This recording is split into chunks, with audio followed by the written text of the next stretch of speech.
because the Void Rays are never able to kill the DTs. At the same time, the DTs aren't able to kill the Void Rays either, but it's a lot harder for Void Rays to kill things quickly than it is for DTs.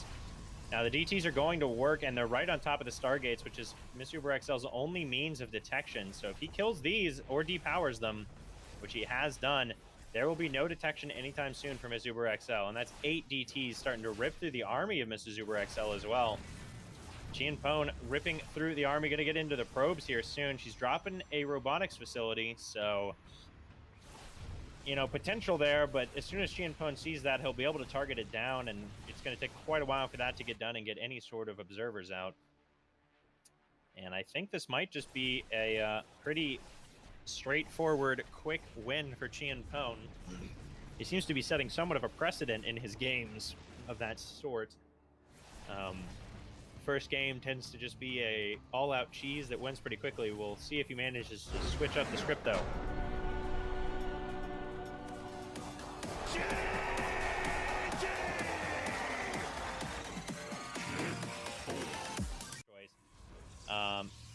But, you know, shouldn't make too much of a difference. Zelda's on the way out, but I don't think it's going to make it out quickly enough. There's 2 cannons on the way, multiple pylons out. Oh, she thinks that those are his probes attacking her gateway, so she's... Oh, no. She thought that the probes attacking her gateway were Pone's probes, so she A-clicked them to kill them and murdered her own probes in cold blood. Now, the 2 cannons are up. I think this is going to be a really quick game number 2, and Pone going for the throat in this series in every game. An extremely aggressive play, and seems to have worked out for him as he is up 12 workers to 1. Expect we'll see Mrs. Uber XL GG out. A heartbreaking scenario there for Mrs. Uber XL. Cannon rushes are a nasty business, and Mrs. Uber XL does indeed.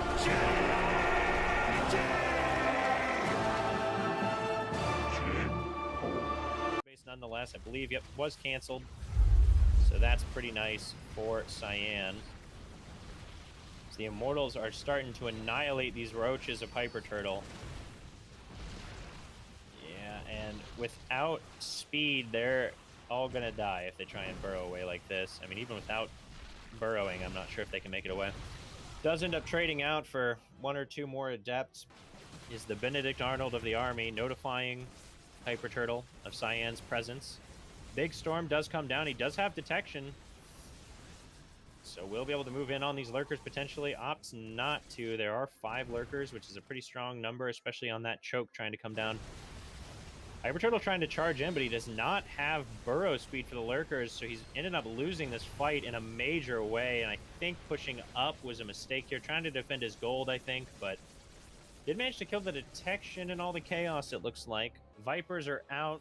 The accidental swarm host has popped, and that's when you know things are really getting hectic for the Zerg. But the army of Cyan is pushing up into the natural base. There are a couple more lurkers, but GG is called.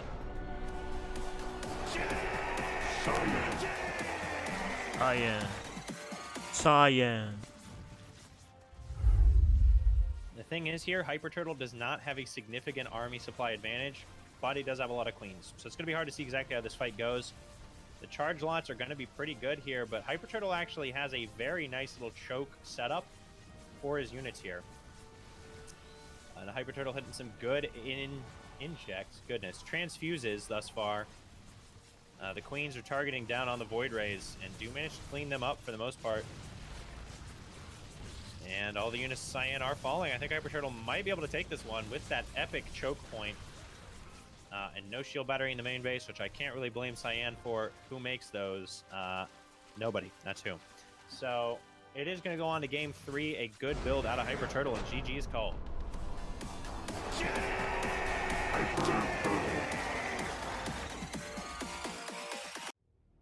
Instead of Cyan getting to fight your army in little bite-sized chunks, as is about to happen right here.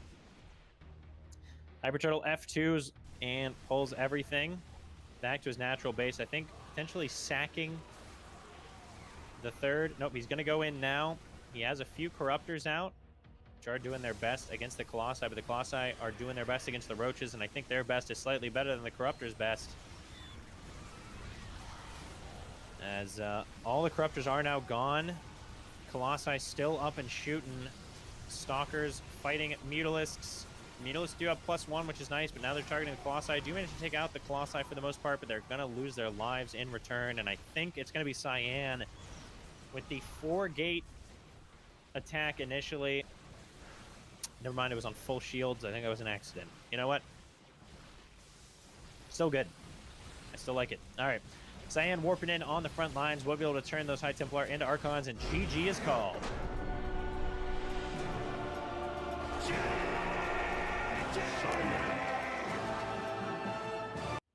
However, we'll have to see if he makes the right play defending this. He's only got one Stalker out, and it's moving across the map right now. Widow Mines dropping out, but not burrowing just yet. They're just chasing the drones, or the probes. The probes try to run, but a big Widow Mine hit kills 8 probes, and another nasty one coming down. 16 probes.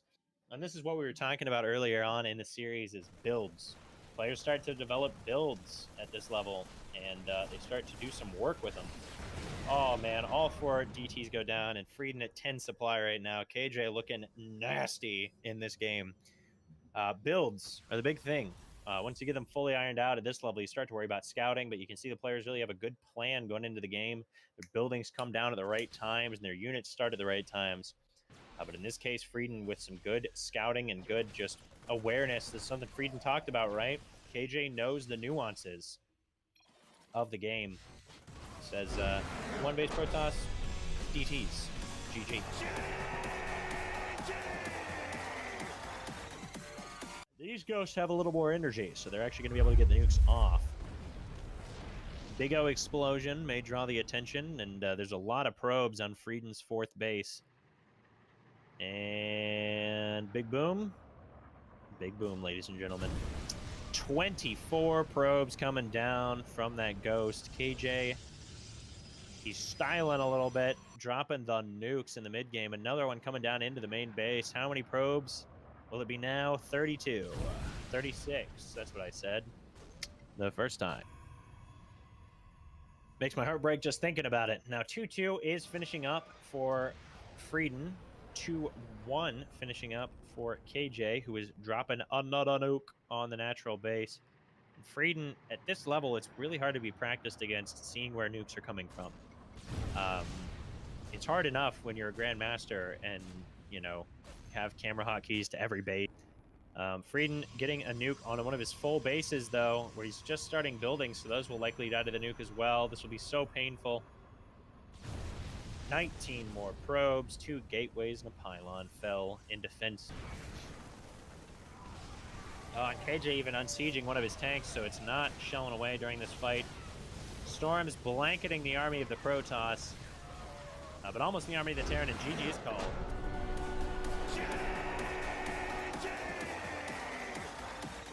Army removed from the game, basically. Well, KJ's not disabling them, so... Oh, no. KJ, no! Okay. Does get 3 disables off. Gonna chase down and stem underneath. I like this. And, yeah, KJ's army kind of showing its dominance here. Frieden should be able to warp out with these additional BCs. But another shutdown comes out for KJ. Does manage to target down both of these battle cruisers, and that's over half of the BCs going down at this point. So, I mean, even with KJ, I mean, this is a hard army to micro for KJ. There's like 7 different unit types. Even with the little bit of missed micro where he loses a couple Ravens, still just dominating that fight with the Sables and Vikings. And continuing to push in against the BCs, which now no longer have their warp. One of them dies before it can even get off its Yamato. The rest of them are falling rapidly, and it looks like KJ will be able to push through to the 2-1 victory in this series. Frieden fighting for his life, but KJ looking strong, and GG is called.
Okay. Links just got blown up, all of them, not even connecting at all. Yeah, and look, how is the Protoss supposed to stop this Bioforce? They just had the wrong.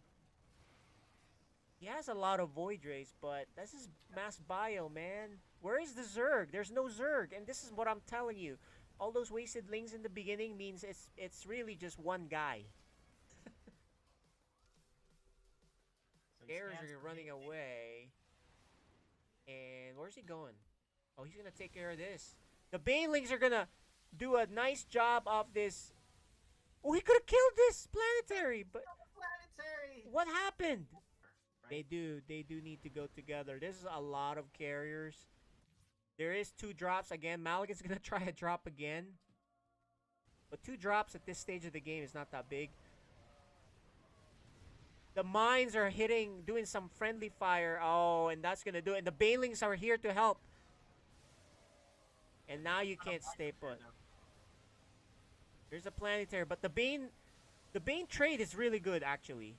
And now there's not enough anti-air. Because there's 10 carry. Oh, I don't know how many carriers. It's crazy. The Zerg really never got up to 100 supply in this game, right? But, Right. you know, he's just really the chaotic Zerg that just kind of causes problems here and there. While the Protoss is the giant. He's like Atlas, carrying the load. GG is called. And hey, the prediction is right. Curtis in here 2-1. But look, the DTs are coming now. He has no scan. He's just dead. On the other games where Sir Maligan didn't go DT. Well, guys, we're live. Enough of that highlights. I think he. I am here with ET phone home. Let's make sure he is Hello, on hello. here. There he is. How you doing, man? Doing well. How are y'all? Good. It's day 7. We got a great lineup. Let's show the lineup tonight while the players get ready. So you guys can see the lineup right there. For Code B, Kitty Cat Gamer is back along with Fenrir. I think this is their second games for each of them. And then Code A, Mighty Ant versus Hyper Turtle. I believe second games for each. And then the return of Hurt in Time and Instability rematch. That was exciting last season. What do you think, man? Yeah, it's exciting. I mean, I'm not sure if it's the same for Hurt in Time, but this will be the first ever rematch we've seen from Instability in any of her previous opponents. So we'll see if she's been improving since their last meetup. And PVT, I think, is a pretty exciting matchup. So I'm looking forward to that one for sure. Yep. And so for the first match, let's see if we can bring these players on. And I believe they started their picks already. Bring them in. There you go, guys. So you guys are here now on the chat. Fenrir's camera looks better this time. Last time it was bugging out, but now it's good. The Kitty Cat Gamer has some nice video, some nice lighting in her setup there. So that's cool. And she got the jersey too. Oh yeah. Well, I know who I'm rooting for. There you go. So you want to start with some questions for these 2 young ones? Yeah. So I guess we'll start off with Kitty Cat. Have you been able to do any prep for this series in the last couple weeks?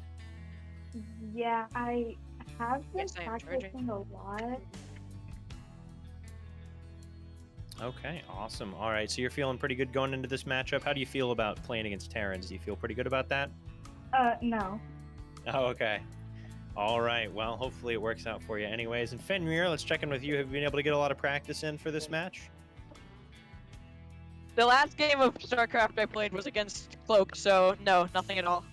Oh, boy. Okay, how do you feel about TVZ? Are you pretty happy with that matchup? Well, that's an interesting question, Dave. No, I'm not really sure about it. I'm not known it to be my best matchup, but then again, I just regularly lose against all races, so. Okay, fair enough. All right, well, looks like it's going to be an exciting match, so I'm looking forward to seeing you both play. Good luck to each of you. Thank you. And yeah, I think we can get started. Let's show the map picks for them. Let's remove ourselves from the scene. All right, I'm muting. Yeah, we gotta mute them out.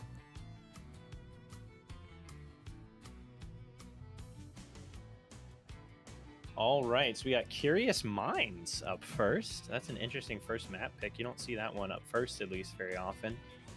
Followed up by Hardwire in 2000 Atmospheres. So once again, we see Blackburn getting vetoed. I'd say that's one of the more common vetoes, obviously. And we see it here today as well. Other ones, I mean, this map pool feels pretty generic. Like, there's not any maps outside of Blackburn where you're like, ooh, yeah, this race should veto that, or that race should veto this too much. Hardwire, I'm a little surprised to see. I've heard some complaints, I think, from Zergs about just the way the setup is between the net and the third, so we'll see. But yeah, fairly macro-focused map picks to start us off. Code B, right? You don't see too much abuse, map abuse anyway, right? Yeah, it's true. You're probably not going to see anything too crazy out of them as far as utilizing the map goes. So it'll mostly just come down to the builds. Obviously, we have seen each of these players. Kitty Cat Gamer's previous match was against a Protoss, and I believe Fenrir's was as well. Yeah. No, wait. Yeah, it was a Protoss, right? So yeah, I'm gonna show Code B here. Their records you can see on the screen. Ah, yes. So there we go. Yeah, beaten Cloak in the previous series did Fenrir, who I would say is probably one of the stronger players, if not the strongest player in Code B, based off of the previous season's performance. So a good start to him, and then Kitty Cat Gamer taking out Chi and Pone in the previous series as well. So they're both looking pretty strong going into the series. This may well decide, like who's going to come out, looking pretty strong to close out the group in first from here. Obviously, whoever gets to go 2-1 or 2-0, I should say, in series off of this is going to look pretty good, as there's only 2 more matches for them after that. Yep. All right, I think we're ready to go. I think so. They look excited and ready. We've got the the youthful energy in both of our players today, which is always good to see. And yeah, we just got to check with the players to make sure they're ready, everybody. But yeah, so I'd say both of these players were relatively macro focused in their previous series. I don't remember any major cheeses out of either of them. So we'll probably see some fairly macro focused games, which is cool. PvT macro is pretty wild.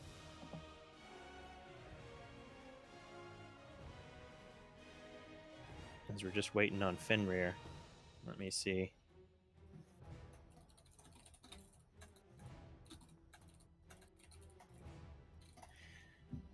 Got to hit up Fenrir really quick, as I think he is spazzing out a little bit. Oh, there we go. We get an oops in the chat. All right, we are ready to start off then, everybody. It's going to be Curious Minds to start us off here. A ZVT. So welcome, everybody. Here we go.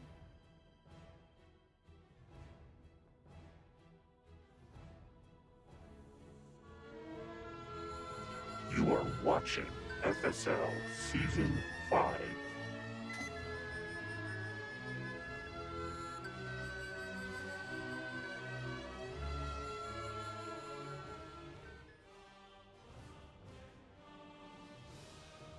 Both silver players, huh?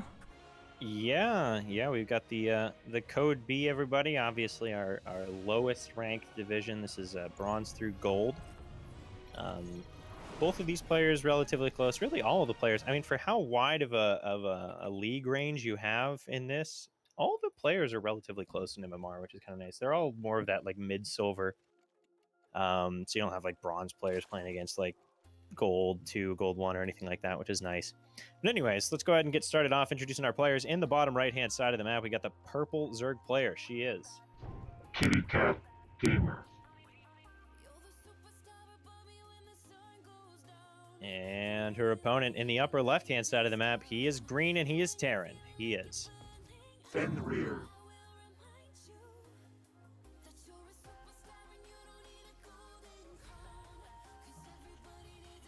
And yeah, somewhat to be expected. It looks like it's going to be relatively macro-focused things. Kitty Cat Gamer gearing up to take a hatchery. And Fenrir obviously has to get that barracks out first. This is the typical Terran build order. Pretty good build orders out of both players thus far. That's one thing I did notice about Kitty Cat Gamer in her previous series was that she could hatch gas pool quite nicely. And obviously that's like the very first thing that every player should really kind of try to be learning is just how to do the basic first 2.5, 3 minutes of the game of just getting your build order as smooth as possible, and that really helps people improve. Having a guide to kind of work off of is really nice because it makes you have to do a little bit less thinking in game, which is always what we kind of aim for. Nonetheless, it is going to be hatch gas pool. Fenrir, however, getting a little weird with it. He's dropping a second barracks and a quick tech lab, so no expansion out of him just yet. Looks like it could be some form of 2-1-1, which is a pretty solid strategy. He has gotten a full scout off on Kitty Cat Gamer, who's chasing that SCV away with some drones. A couple drones sitting idle, I think, from trying to chase that, so hopefully we'll see those go back to mining soon. They're very innocuous because they're sitting right there, but there we go. All fixed up. And it's going to be concussive shells, so not a stim pack, so not quite a regular 2-1-1 at the very least. Out of Fenrir, who's going to drop a command center on the low ground, it looks like. And indeed, there it goes. So a little bit slower, but getting out some quick marauders is Fenrir. Kitty Cat Gamer getting link speed and about 8 Zerglings, which Zerglings are pretty good against marauders, even if they do have concussive shells. So we'll see if he diversifies his portfolio a little bit with that tech lab, or sorry, reactor coming down. It looks like he will be doing just that. Overlord's coming in for the scout, which is good. This is very nice play out of Kit Kat Gamer. This is something we saw as well in her previous series. She's got the basic fundamentals going really well, so she's setting up for some big leaps in improvement, I think, throughout this series. Already starting to scout, has a general build order kind of figured out. These are all really good things to see. Now, 8 lings are coming out across the map, 12 more on the way. That Marauder is right out where he's exposed. He does have concussive shells, and link speed isn't quite done yet, so if he notices it quickly enough, he should be able to kite these Zerglings, but that's a big if there, and it looks like she may even wait just for link speed to finish up and those other links to get across the map. So going for a pretty big link flood is Kitty Cat Gamer. And I think we're going to see why a lot of players like to go for Hellions early on is against these link floods and things like that. They're just so nice to be able to kite. Army is ready for Fenrir, but Kitty Cat Gamer gets the surround on all of his units, and we'll be able to take them down.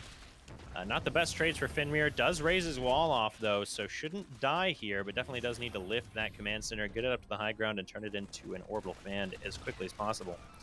That one Marauder pops out on the wrong side of town and gets promptly eaten, which is a little bit unfortunate if you're a Marauder fan. Now, 3 more Marines are on the way. Stem is coming down, so he should be able to break out here in the near future, but Kitty Cat Gamer, I think, doubling down a little bit, continuing to make some lings, dropping a Roach Warren as well. We do see 1 drone in production. I think droning up from here would be a really good idea for her.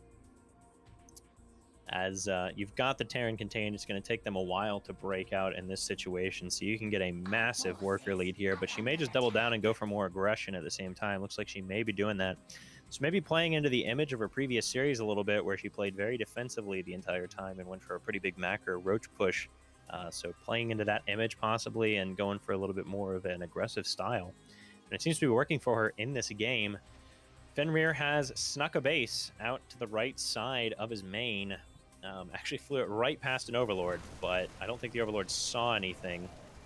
Kitty Cat Gamer starts to pull back, does go back in, which means she's going to trade a little bit more poorly against those Marines, but still up in the trades a good bit, and Fenrir perhaps pushing out a little bit too early and not utilizing Stutter Step Micro to get back up into a choke point. Still, though, as long as he's got mining up at this base, he won't fall too far behind, as a double mule is a pretty nice thing to have.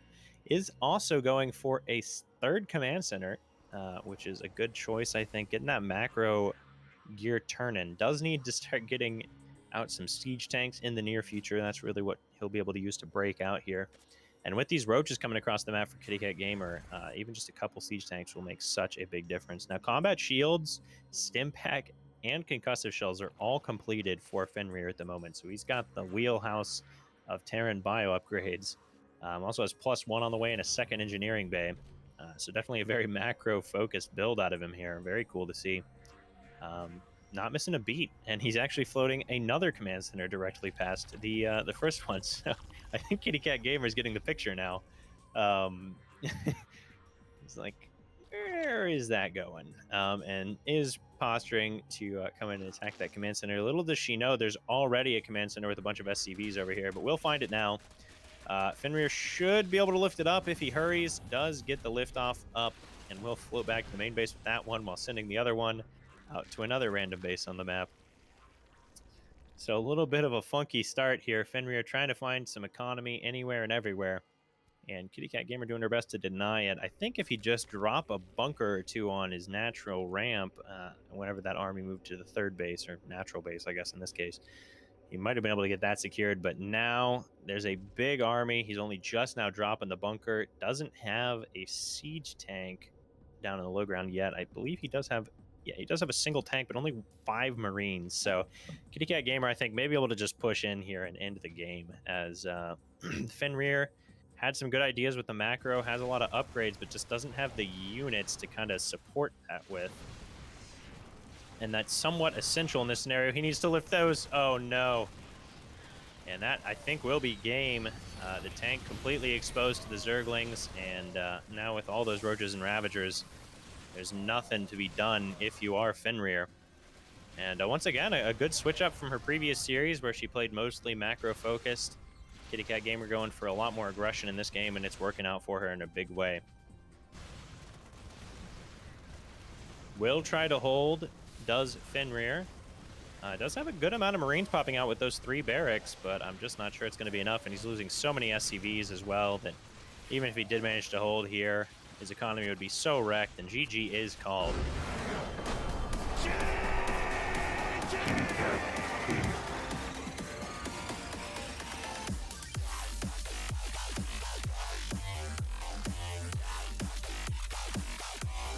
A solid win out of Kitty Cat Gamer there on Curious Minds. Some big aggression coming out.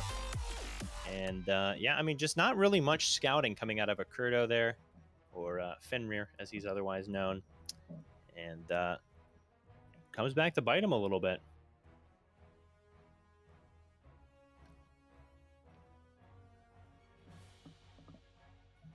Now, we'll have to see what route the players take in Game 2. I imagine we'll see a bit of a switch up from both of them, but where exactly that will lead us, we know not at this point. So we'll have to see exactly where we wind up there. It is going to be Hardwire LE. If Kitty Cat Gamer does go for aggression on this map, it does not have a ramp into the natural base like the previous map did. So it'll be even harder to deal with that for Fenrir. We'll have to see exactly how that goes.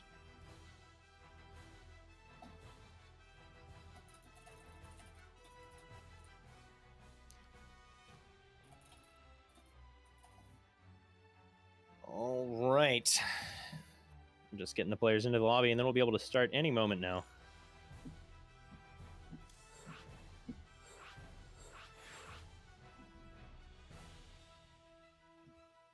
Yeah, a good start for Kitty Cat Gamer.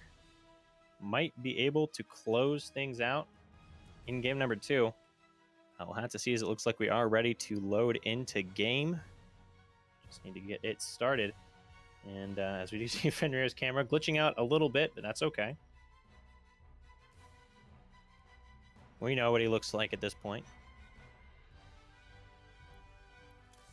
All right, and we are counting down in. It's going to be Hardwire LE for game number 2. ZVT, welcome everybody. Here we go.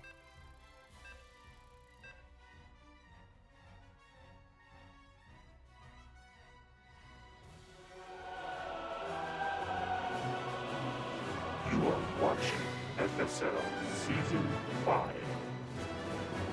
All right.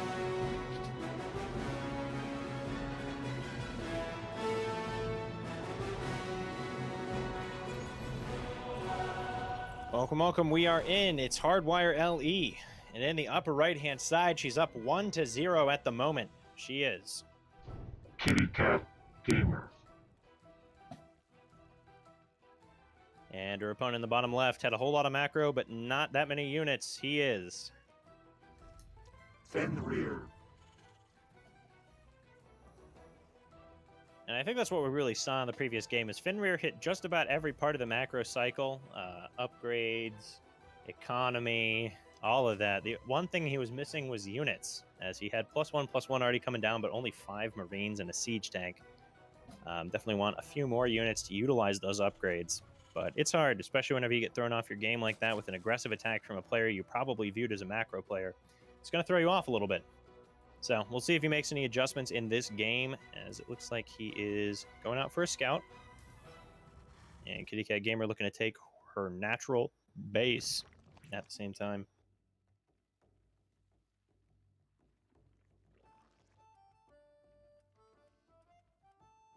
Even put it in the right spot. How impressive can our players be? Let me tell you, it's pretty much a thing of wonder. Now, the barracks is finishing up for Fenrir. We'll see if he goes once again for a fast second barracks, or if he'll look to expand a little bit quicker in this game. He is getting a full scout off. We'll see. Just a regular old hatch gas pool out of Kitty Cat Gamer. And it looks like it is going to be a reactor this time. And possibly a pretty quick command center. Indeed, there we go. Does see that it's a macro build out of Kitty Cat Gamer, at least initially, so I really like this build adjustment here. Going for a faster expansion and still a reactor, so we can get out a lot of units early on. We can get out quite a few Marines or even some Hellions, should he so desire.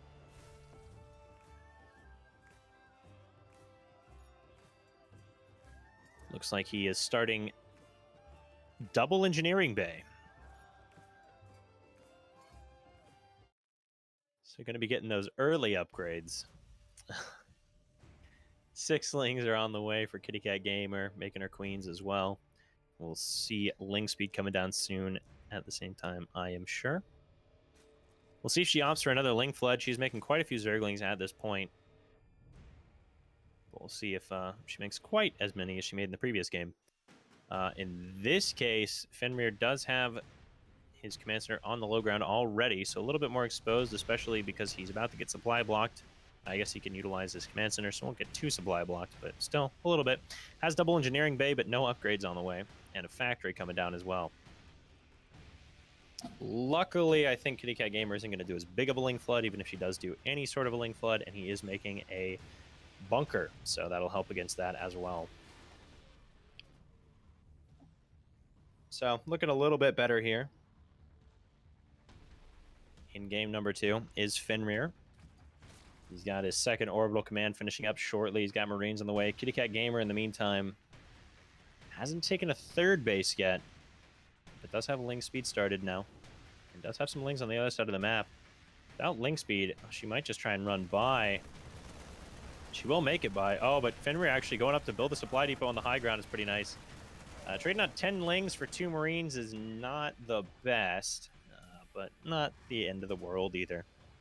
Does see the expansion for her opponent, who also has +1/+1 on the way. As I previously mentioned, we'll need to lower that supply depot. It does lower it, so we will be able to kill the Overlord this time. That's a nice little boon there as well. No scouting my third command center flying off to the other corner of the map this time, he says. As the factory has finished up, he's floating it over to somewhere. We may never know.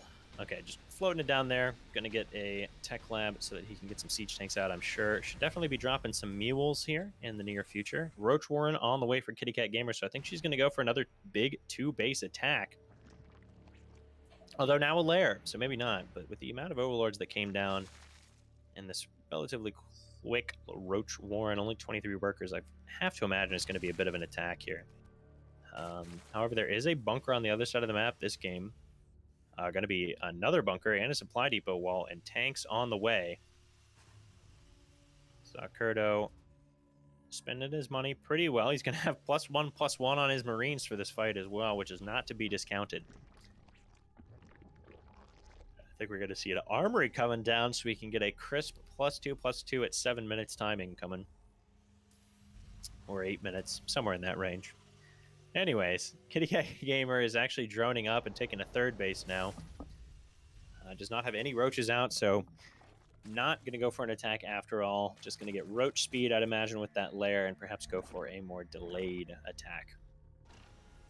Meanwhile, Curdo making Widow Mines and has a siege tank set up, salvaging the one bunker, dropping 2 additional barracks. Is not interested in your pathetic little starports so you can make medevacs so your units can heal. Well, why not just make units to replace them? Or better yet, have upgrades so good that your units don't take damage anyways. As his armory has finished up, so he can make +2/+2 at any time, should he so desire. No third base on the way for him just yet, but +2/+2 has indeed started. Absolutely killing it in the upgrade games as he's going to be up 4 upgrades against his opponent. Only issue is he will not have stim pack or combat shields, which are pretty important. But I think now getting a tech lab on one of his barracks, which should help. Meanwhile, Kitty Cat Gamer, she is droning up pretty solidly, making lots of overlords, not even close to being supply blocked, which is good. Has Centrifugal Hook Banelings on the way as well as Roach Speed. So Roach, Ravager, Bane, which is a very strong composition, will be coming out for Kitty Cat Gamer, it looks like.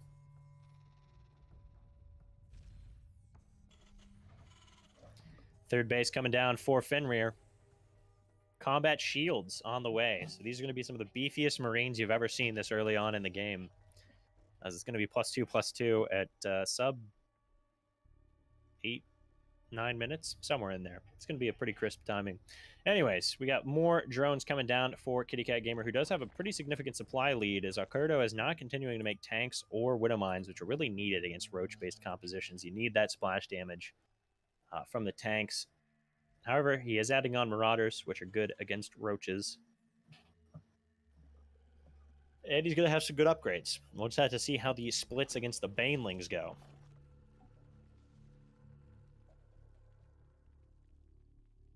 Kitty Cat Gamer keeping her injects going very solidly.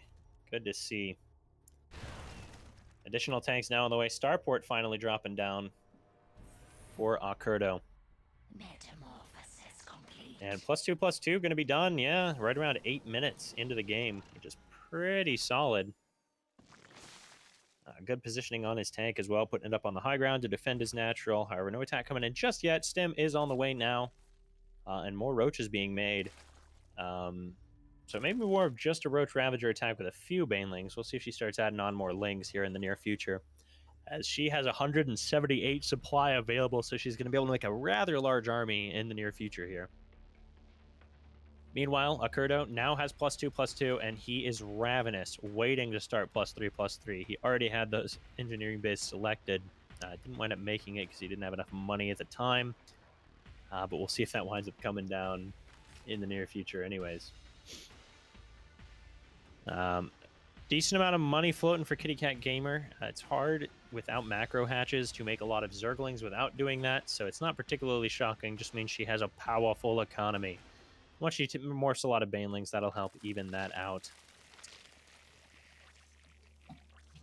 Fenrir's supply, I feel, is slowly catching up to that of Kitty Cat Gamer. Still no +3/+3 on the way. Slipping, dare I say. Losing his grip on this game as his upgrade lead is massive and could be even bigger. As there's no upgrades in sight for Kitty Cat Gamer, no evolution chambers or anything of the sort, just a whole lot of army, which may wind up working out. Obviously, upgrades are only so helpful. You do need units at the end of the day, and she's got a lot of them. However, Fenrir looking pretty strong as well. The only thing I'm really worried about is the medevac count, but it's starting to grow. He's got a good number of them queued up, so we'll be able to get some healing in there. Does have stim packs available now, getting concussive shells, and +3/+3 is on the way. So we'll be done around the time the +1/+1 of Kitty Cat Gamer is done if she gets it started pretty quickly. So very nice.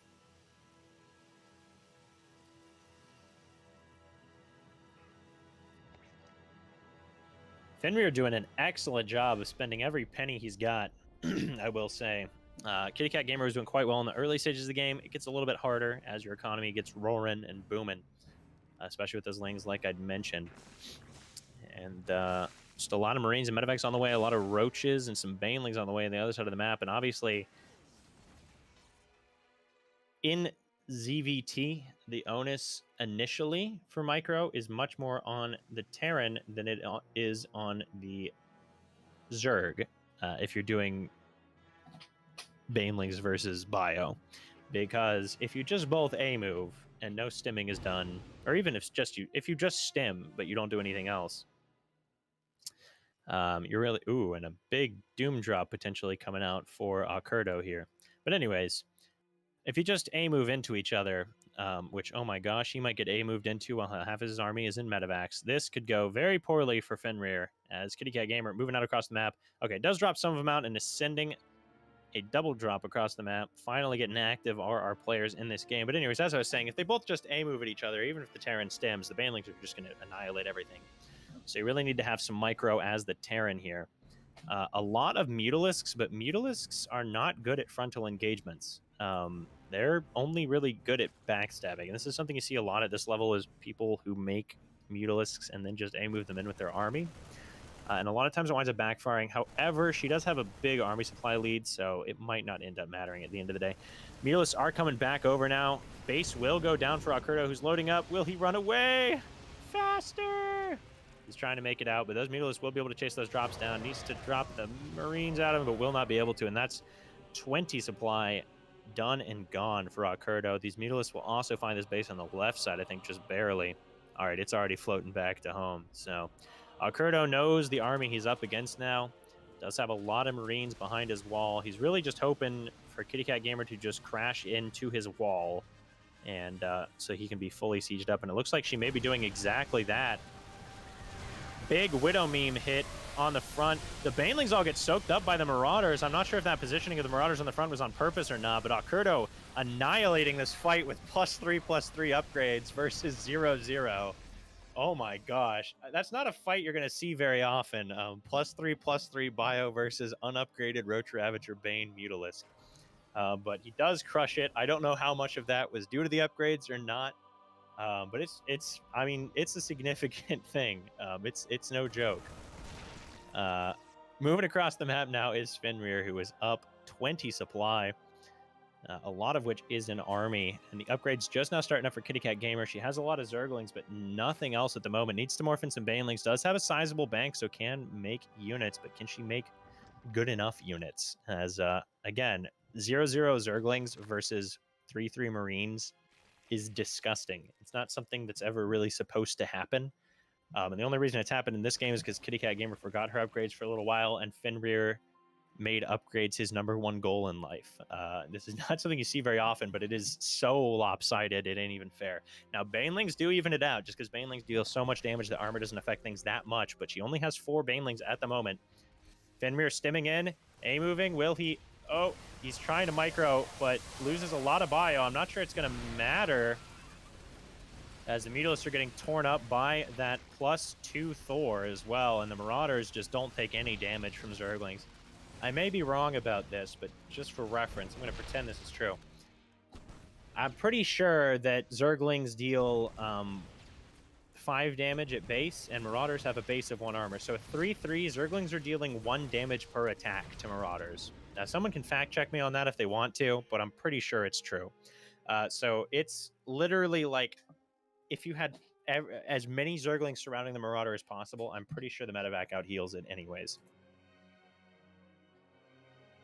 Which is, you know, a pretty crazy sight to see. It's sort of like SCVs attacking an Ultralisk. That's pretty much what it's equivalent to. But anyways, Kitty Cat Gamer does have a booming economy, but at this point, Alcurdo's economy is pretty good as well. He has a sizable bank, and he's got those upgrades. Really needs to leverage those, though. That's not going to last forever. You're not always going to have an upgrade advantage. So he really needs to make sure he macros up an army and then moves out. He can't be static the whole game, and he did go for an attack, but wound up having to pull back because he only had 3 Marauders and a Thor left. Although I'm not sure. That might have actually just been enough units to win the game. I can't say for sure. We will see, though.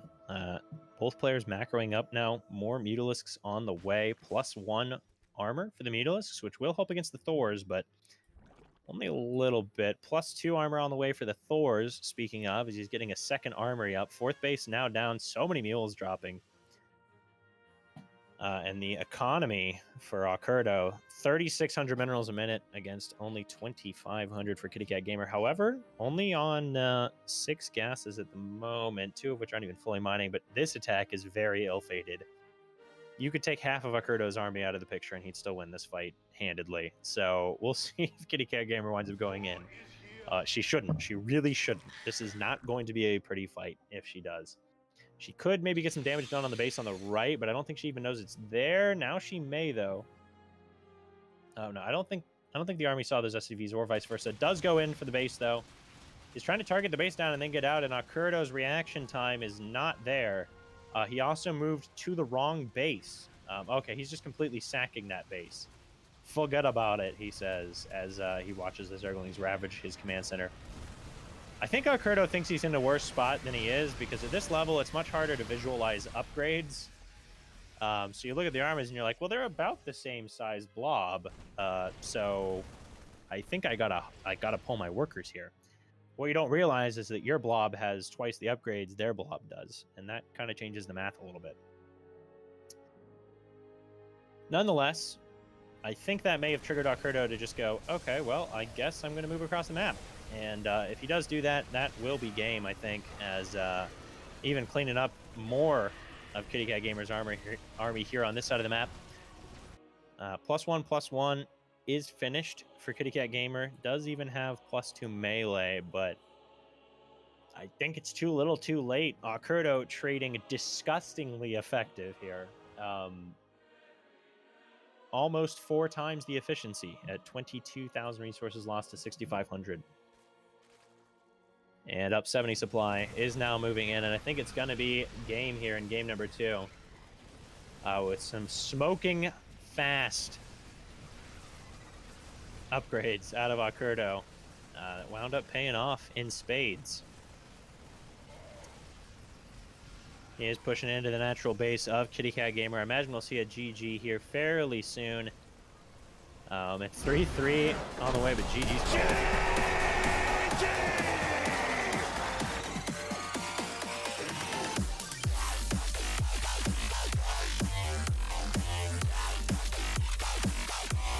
well, dang. That was some crazy upgrades we had going on there. And, yeah, if you look at the upgrade spending graph at the game, it's a sight to behold. But anyways, I think still a fairly even game overall. I think Fenrir really just got away with some greed there that probably didn't need to. That Kitty Cat Gamer didn't need to let him get away with. It's hard to know if your opponent's being that greedy, though. Although I think she did scout the double engineering bay. Just so everyone knows, if they made double engineering bay immediately after a barracks, probably just all in them, and you'll probably win.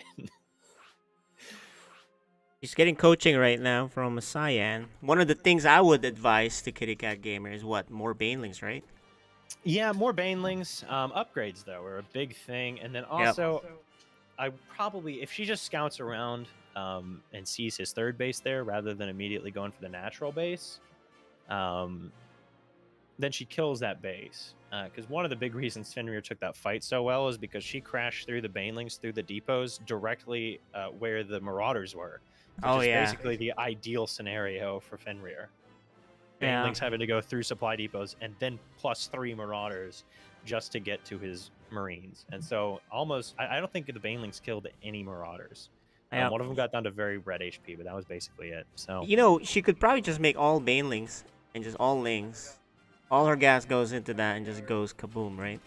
Yeah, and the other big thing we saw there, I mean, she had like 6K, 3K bank there at the end. If you just make, and it's one of those things that people learn to do eventually, and you know, you even have to do it at the higher levels to some extent. But if she just makes like 2 or 3 extra hatcheries in her main base, it doesn't matter that she doesn't have the upgrades, because she would have just been maxed out over and over and over with the economy she had. But it was a combination of not having those upgrades and then just not being able to spend her money. So yeah, it's an unusual scenario. They're probably not in this that often, so Yeah, it's true. And it's hard to know. I mean, you aren't exactly expecting the opponent that you're about to all in to have 3/3 upgrades that early on into the game. So it's a hard scenario to read.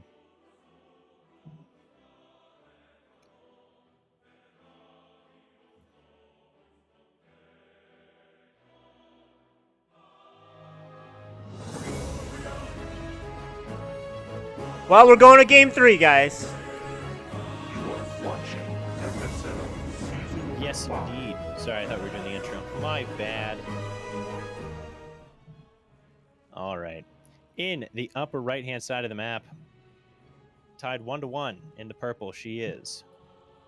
Kitty Cat Gamer.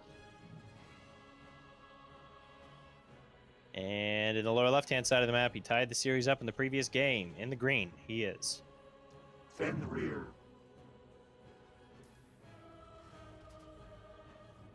So yeah, a pretty even series overall, thus far. We'll see how it goes in game number 3. We'll see if Kitty Cat Gamer goes back into that more aggressive style from game 1, which it looks like she is going pool first. So there you go. Looks like it is going to be a little bit more aggressive. Now, the one thing with this is that Fenrir has SCV scouted in every game. One of the big reasons that her all-in worked in game number 1 was because she opened Hatch Gas Pool, which looked completely normal to Fenrir's early SCV scout, and he didn't follow up. So she was able to make all those speedlings, and he had no idea until they got to his side of the map. Whereas in this case, in theory, he will see this pool and probably react to it. That being said, she could just macro out of this rather than going all in with it, and I think that's what we will see. As indeed, there goes a drone to make a hatchery. So probably we'll just make a few links to pressure, and Kurta will be able to defend it, and we'll go into more of a macro game off the back of this, would be my guess. But we'll see. And who knows? At this level, sometimes you scout and you see the buildings, and you don't really know what order they were made in. You're not really sure as to the timings. You're like, well, there's a hatchery, a pool, and a gas. I guess it's the same build as last game. But if you're not paying enough attention to know that, oh wait, the spawning pool definitely should not be done when the hatchery is at red HP. Nonetheless, we do have a reactor coming down for Fenrir, and we have a command center on the low ground as well. Orbital command coming down too. We got some lings out for Kitty Cat Gamer, but not going across the map with them just yet. Here they go now. Are seen by Fenrir. And since he was clicking on that SCV, I'm going to assume he actually saw them as well. Oh, and now they circle back. So now he's definitely seen them. Does kill that SCV. And is dropping a factory down, making a couple Marines at home from his reactored barracks. Base should finish up before the Lings can really do anything about it, I think. So should be able to get his orbital command going up pretty quickly here. We do have a second gas going down for Kitty Cat Gamer on the other side of the map, which means probably something a little more aggressive. Could see like a roach horn coming up behind that as well. Floating a lot of minerals as Kitty Cat Gamer at this moment. So, oh, and no queens? She hasn't made queens yet. I think this is a build she hasn't practiced as much. However, she is up against the legendary double eBay once again. So we'll see, but I think we are going to see a bit of an all-in out of her. As 10 more lings on the way. Link speed now starting up. Really needs those queens so she can get injects going. Hasn't started anything yet, and not really making any tech buildings with which to spend the extra gas income she's creating. So a little strange here. Some more links coming across the map now. Link speed will be done in the next minute. As there is a second barracks coming down. That double eBay has finished up. Nothing coming out of his barracks right now, though, for Kurto. He's floating a little bit of money as well. Queens now starting for Kitty Cat Gamer, as well as some drones. So I think just going to go for a sort of a Ling contain, keep him on one base, and then macro from there. Now, Kurto's at 16 SCVs. So almost nothing. I mean, he's made... what is it, 5? He's made 5 SCVs past the initial, 6 SCVs past the initial 12 he started with, which is next to nothing. You make your first 3 before you even make a supply depot, typically. ET, what do you call him? You call him El Cuerdo? Cuerdo, that's what he used to be I known see, yeah. as, and it's what his name shows up as for me in game because it's. his Oh, I name see. that It says throws me shows off. Fenrir That's for the my rest of bad. us. Yeah, And all it's good. Fenrir.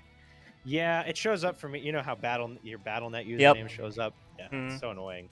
Rebrands, man, and all my little siblings, they just are constantly changing their usernames, and it's so hard to keep up. But anyways, Fenrir is now making units. Definitely needs more SCVs though. I mean, now making another one, gonna float his barracks off. I think he gets very thrown off his game whenever he gets sort of pressured like this. At the same time, though, it seems like Kitty Cat Gamer's been somewhat thrown off her game by doing this pressure, so it's sort of wound up in this even situation. But the threat of upgrades is looming now, as 1-1 is approaching being finished for Fenrir. And, but, yeah, on the other side of the map, we do have Lair and Roach Warren and a double Evo chamber, so the upgrades will be much more on par this game, as Siege Tank is sieging up to start pushing these lings back.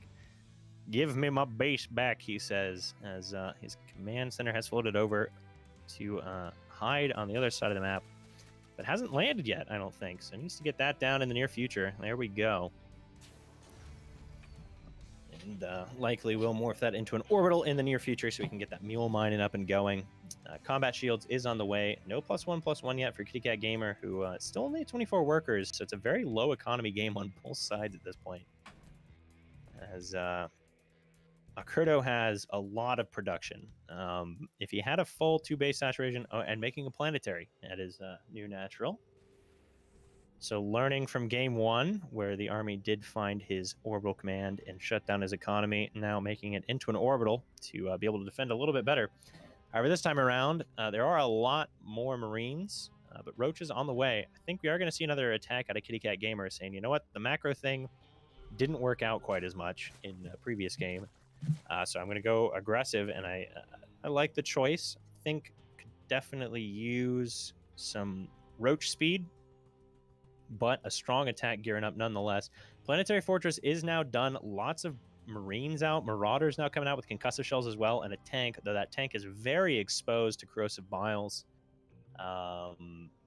Would definitely like to see some additional tanks coming down. Akurdo definitely a bit of a bio lover in the early game. Doesn't make as many units out of his factory, and Starport just likes to make a lot of Marines and Marauders, which is a solid tactic. They're good units, and they look really cool with their combat shields, so I can't really blame him.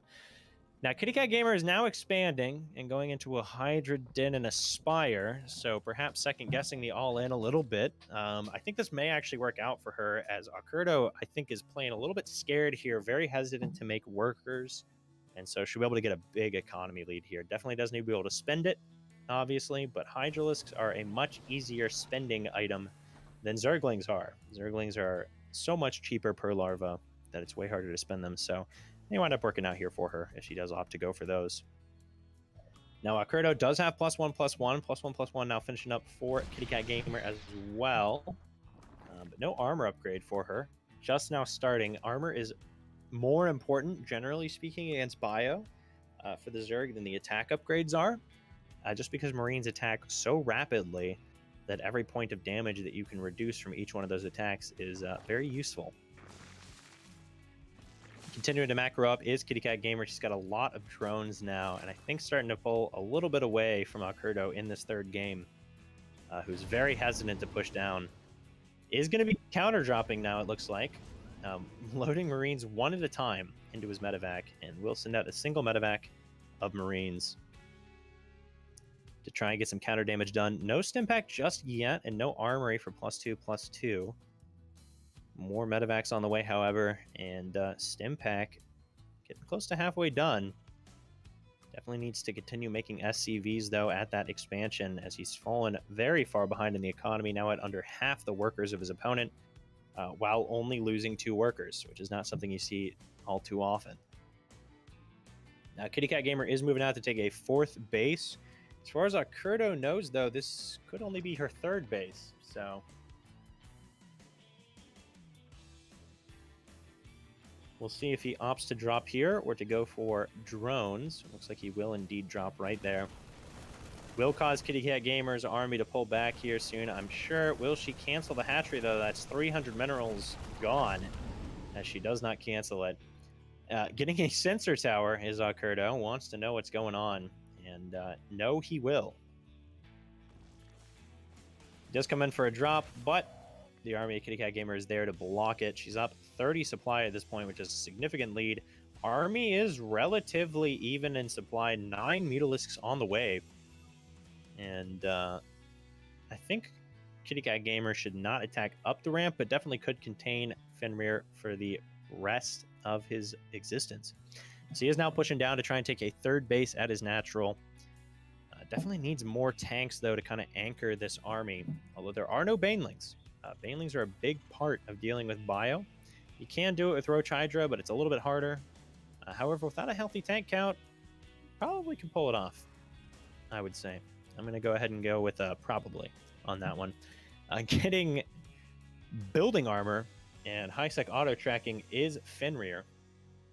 So, looking to make his planetary fortress all the better. Those upgrades will come down soon. Does have the sensor tower now to see exactly what Kitty Cat Gamer's up to. Still at half the workers of his opponent, though, is Fenrir, which is a little unfortunate. And getting ready to deal with those drops is Kitty Cat Gamer. She's adding on spine crawlers to each of her bases. I like that choice. Helps deal with any sort of marine attacks anywhere they may come. Fourth base coming up for Kitty Cat Gamer as the third is finishing up for Fenrir. But Fenrir still doesn't even have the amount of workers you'd need to saturate 2 bases. However, as his main base is mining out, it won't matter too much at the end of the day. But now that army supply lead is really starting to pull away for Kitty Cat Gamer, she's doubling the army supply now as well of Fenrir. And getting a Lurker Den out as well. A lot of Hydralisks, which are really powerful against Bio with no tanks behind them. Especially if you have that Roach buffer in the front, as she does. The upgrades pulling away as well. Fenrir only just now adding on double armory. So he's still only at +1, +1, +2, +2. Nearly done. Or, well, not nearly done. Halfway done for Kitty Cat Gamer.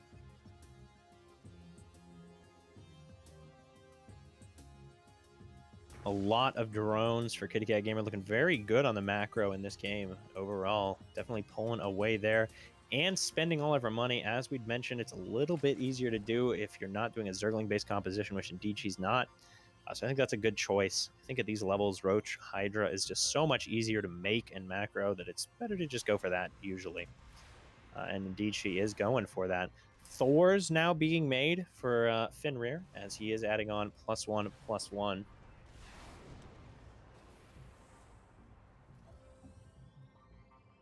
And third base now pretty much fully established. Just needs to saturate it with workers. And I think we need to see Kitty Cat Gamer move out with this +2/+2 to kind of leverage the supply advantage. She's rapidly approaching max out, which at that point, her army is not really going to get that much better. She doesn't have Hive. Well, actually, she does have Hive on the way. It's not done yet, but she will be able to start +3/+3, but that's really the only way her army gets better from here. As supply-wise, she's just going to be stagnating, which means every minute she waits, Fenrir will be able to catch up more and more, although at the same time, he's catching up in Thors, which are not the best. So I don't know that it matters too much. Hydras are just so good against Thors, especially with Lurker support. And she will be able to get Seismic Spines and the other Hive upgrades with those as well. Fenrir, realizing that making 2 Thors at a time costs a little bit more than 1 base of gas can provide, so is adding on additional refineries. But here comes the move out from Kitty Cat Gamer, double the supply of Fenrir. And pouring across the map, and Fenrir is still only at 34 workers, and that really looks like it's going to be his downfall, as you need that economy to be able to make enough units. He had a really good setup of production with 3 barracks and a factory and a starport, but he wasn't really able to make anything off of it, as he just didn't have any money, because he was on 16 workers for the first 5 minutes of the game. Now, Kitty Cat Gamer is just sort of flying around. Admittedly, does have a large portion of her army in Mutalisks, rather than Hydralisks. So, if anything, that may be the saving grace for Akurdo, who's going to have 3 Thors, which are quite good against Mutas, especially if they clump up. However, only the 1 tank, so it might not be enough. Akurdo now has some sort of inkling as to what's going on, I'd imagine, with that sensor tower. But I'm not sure knowing what's going on is going to save him here. Although he does have Neo Steel plating. So he has 4 Marines and a Marauder in his bunker. Fancy, fancy. Lurker's now burrowing out front. +3/+3 is on the way, but +2/+2/+2/+2 is on the way for Fenrir. Does get burrowed up at the front, but has hold fire on, unfortunately. I think this one Marauder may be able to kill this thing before it dies. Wait, before the scan dies, I should say. It does get it. We'll be able to kill this thing before it dies. What can I say? And another bad push in out of Kitty Cat Gamer, funneling into this tight choke point. Not burrowing the Lurkers, and I think that might be her downfall here. Does get some biles off, but they're missing. The bio does walk into the biles. Not the best fight for her there. Does trade far more inefficiently than Fenrir, but does have so much of a better economy. It might work out. However, remaking Mutalisks, not Hydralisks, once again, just a handful of Thors at this level annihilates pretty much any number of Mutas, as it's not easy to micro against Thors with Mutas. And I fear we may see that as 2 more Thors are firing up. They're going to have +2/+2. The Mutalisks have 1 armor upgrade, so that does help. But it may or may not help enough. I think she's looking to just go again. She's kind of hit the kill switch in her mind, and so she's just going to continue attacking in. The Lings on the ground may help here, as they're going to have +3 attack. However, no armor upgrades. Or, well, 1 armor upgrade, 1 armor upgrade. She does charge in. The Thors are killing the Mutalisks again. The high ground wall is up, and the Mutalisks are getting wrecked and ravaged by these Thors. The Zerglings dying as well, and once again, an excellent trade for Akurdo, who's now trading 3-1 in resources. More Lings trickling in, but a trickle's not going to be enough here, as Akurdo is repairing his high ground wall off. Will lose some depots on the low ground, which is nice for Kitty Cat Gamer. She does still have that roaring economy, but she's got to figure out the compositions to utilize that roaring economy, as just mass Mutalisk is not doing it against these Thors. +2 armor is on the way for the Lings, but +2/+2 across the board is done for Akurdo. Could start +3/+3 in the future, and that hidden base still unscouted for Kitty Cat Gamer. Has no idea that Fenrir is actually on 3 bases, not 2. Granted, he only has 44 SCVs, so he almost is just on 2 bases. In fact, he really kind of is, because he also has a planetary instead of 3 orbitals. So I guess at the end of the day, she's not really actually wrong. But, you know, it's still important, I swear. Get more upgrades as Kitty Cat Gamer. +3/+3 on the way for the Thors. For Akurdo, as he says, well, hey, he's been kind of doing well. Continuing to upgrade them. Is adding on extra gases at that planetary, which is starting to mine out on the minerals. We'll need to take another base here soon, and that might be the opening that Kitty Cat Gamer needs to start getting some better trades done. As he's dropping another sensor tower in a forward position. Kitty Cat Gamer once again looking for that 3rd base, but not able to find it just yet. And that's because it's not where you might expect it to be. Technically, I guess she has found his 3rd base, because he took his natural as his 3rd. So, little does she know, she has scouted the 3rd base. But it's hard to know that for her. Anyways, the Mutalisks are going to kill a Thor, it looks like, but losing a lot of Mutalisks for that, and some Zerglings as well. And up to almost 20,000 resources lost against only 6,000. Not 6, don't worry. 6,000 for Fenrir. Who continues to remake his bunkers. And Kitty Cat Gamer does still have a large bank. She's at 5 bases, but they're starting to mine out slowly. Is continuing to expand, though, which is very good for her. Definitely keeping her alive in this game. And she has a good gas income as well, but the problem is Mutalisks are just so gas heavy. As far as like mid-game units go, they're pretty much as gas heavy as they get at 1-to-1 minerals versus gas. For a unit you can actually mass up. Obviously, High Templar, you know, more gas heavy, but you aren't exactly making 30 High Templar. Well, some people are. But anyways, I digress. They're very gas heavy, which means she has a large mineral bank, but she's only able to make a trickle of units that cost gas. Is now making Hydralisks, which is the way to go. That's what you want to do. 3/3 Hydras, pretty good. 3/3 Lurkers with range, also pretty good. But hard to micro, so just make Hydras. 93 workers to 41. At no point in this game has Akurdo had like more than half of the workers than Kitty Cat Gamer, really. Is aware of this army and sends an auto turret out to poke. I mean, it works. Kitty Cat Gamer does dive in for the Raven, but now going to lose so many Mutalisks to this Thor.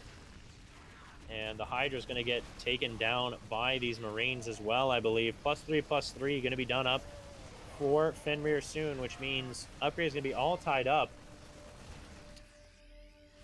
Is starting to make more and more Hydralisks, which I like. That's what she needs to be doing here, and is starting to do that. Adding on some spine crawlers as well, just to deal with any sort of counterattacks. It's going to be more Thors on the way for Fenrir.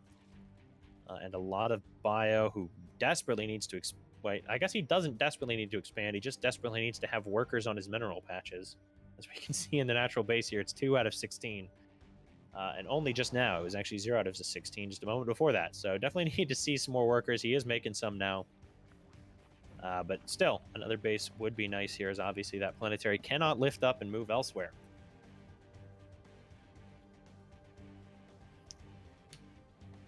And Kitty Cat Gamer running into a bit of the same problem, starting to mine out and not moving her stuff around, but an Ultralisk Cavern on the way. +3 armor on the way as well. And Ultralisks, they're good against Marines. Against Thors, it's more of an even trade. So it really just kind of depends on the positioning of the fight. But with Hydras in the back, it can help. Thors just deal so much single target damage that I think it's almost better to have Banelings and Zerglings in the front. Just because a Thor's attack overkills a Ling, so it's kind of wasting the damage there, whereas against an Ultralisk, it doesn't do that quite as much, so its damage is more effective, so to speak. I'm not really sure as to the numbers on that. But I guess we'll find out here, as the Ultralisk Cavern has finished up. She's maxed out once again, but Fenrir's supply has slowly been creeping up to catch up, adding on 3 more bases now. He's very averse to having bases that are next to each other, it would seem, as he's got 1 way off in the bottom right and 2 more off in the upper left. The Mutaling almost scouts those SCVs coming back. Now, this attack looks scarier, but I'm not sure if it's going to be enough. It's even supplies now. He does have the bunker and everything. She'll be able to kill those SCVs. He now knows the attack is coming, and this is so many Thors. I'm not really sure how this fight's going to go. We'll see. The Mutalisks obviously get absolutely ripped apart. The Bio, with its +3 armor, is able to defend pretty well against the Hydralisks and get healed up by those Medivacs, and the Thors tear through the Hydralisks.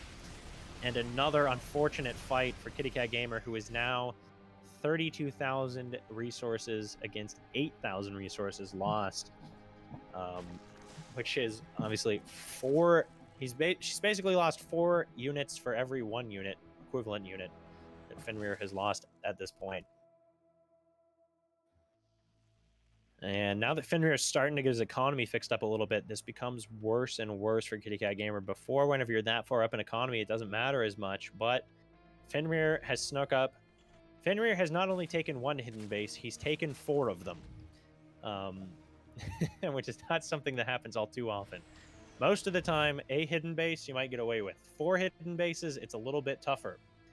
And so that economy is really going to start to catch up for Fenrir, especially as 3 of Kitty Cat Gamer's bases are mined out at this point, against only 2 really being mined out for Fenrir. She is adding on a 6th, which is nice, but should probably take even another base or 2 on top of that. And in the near future, when Kitty Cat Gamer goes to expand, she will start finding those hidden bases just because she's running out of not hidden bases to take, so to speak. It's pretty much +3 upgrades across the board. More Mutalisks, though. That's so unfortunate. It's going to be almost 20 Mutalisks in this army once again. That's 40 supply out of the 100, which means only 60 army supplies and units that aren't going to get chewed up by the Thors. I mean, at this point, it's 10 Thors against 20 Mutalisks, which means the Thors can one-shot the Mutalisks several times over. Even if they're not clumped up, they'll all get one volley, basically. She does have Ultralisks out now, so that might help. Good inject still. Is maxed out, but now Hakurdo's maxed out as well. And with his max, he's on a lower economy, which means he's got more army. And he's already been winning fights with less army. So now that he's got 20 more supply, it's going to be really rough here. Fenrir doing a little attack on the bottom right with just 8 Marines. Should be able to kill this base if he targets it down, as the army was not nearby. And is targeting it down. Stems once more, kills the base, one of the few mining bases of Kitty Cat Gamer. However, okay, does not. I was worried Fenrir might run back and reveal that other base. It looks like Kitty Cat Gamer might see it anyways. So her army sitting just on the edge of vision, does see it. So she knows it's there now. Fenrir wisely running his SCVs. Gonna take a different base and just leave that one to die. Although Kitty Cat Gamer not moving in on it just yet.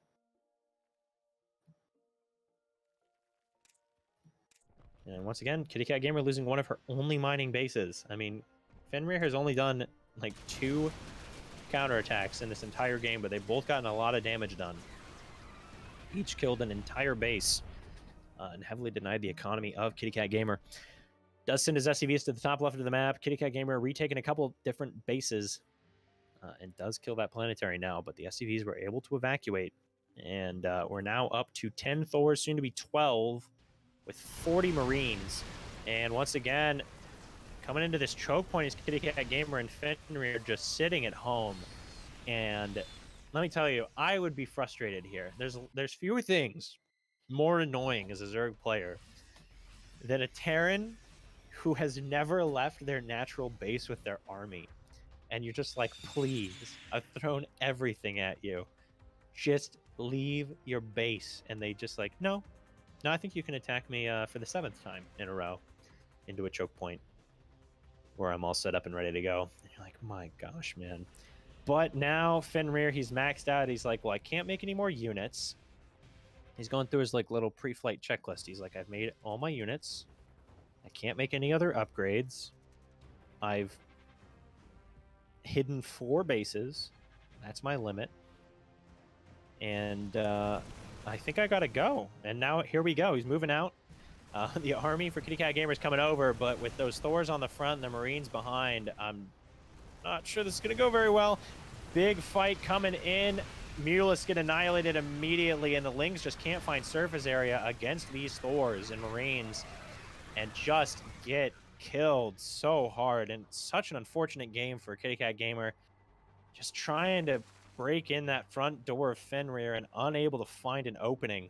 And now almost completely out of gas, has a little bit of a mineral bank left. And Hakurdo, he's like, well, it says here on my little cheat sheet that I should repair my units before I go in for my follow-up attack. So here we go.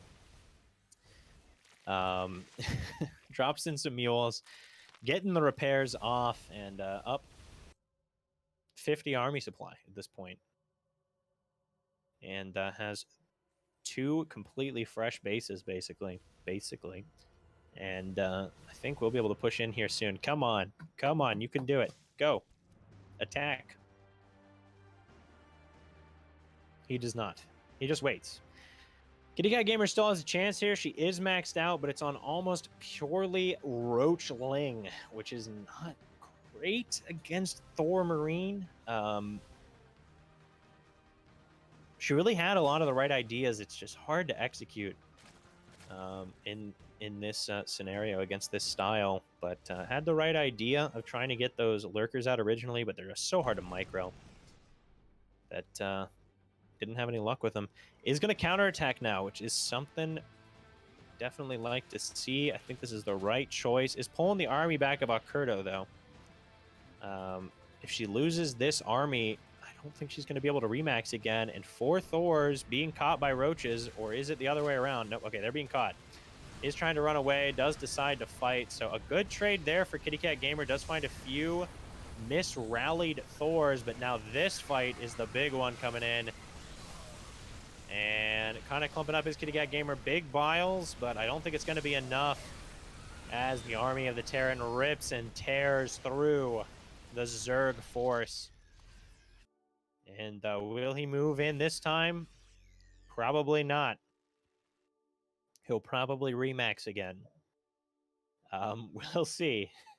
Maybe he will this time. Nope, he's sitting there. Okay, he's got an 8K, 6K bank. He's making more Thors. He's making more bio. He's big chillin', as they say. Is moving out to take another bases, Kitty Cat Gamer, but she's going to find a nasty surprise waiting for her there. As continuing to make roaches and lings. And a 30-minute game. Holy cow. This game has been longer than the previous 2 games combined, I believe, at this point. And it's theoretically over, but it may take a while for Fenrir to actually move out. So it is 48 supply and army to 123. Kitty Cat Gamer does have 105 workers, but only about 30 of those are mining efficiently. So she basically has 70 supply and workers that is not usable for anything. Fenrir now pushing into the base, going to take out. Oh yeah, hidden base 2 of 4, gone. Rip in peace. Pulling back from the army. Goodness, and I think this is going to be game here. As there's just no money left for Kitty Cat Gamer. A massive economy, but ran out of bases with which to economize. And the army of Fenrir pushing through. Does take out that base, and GG is called.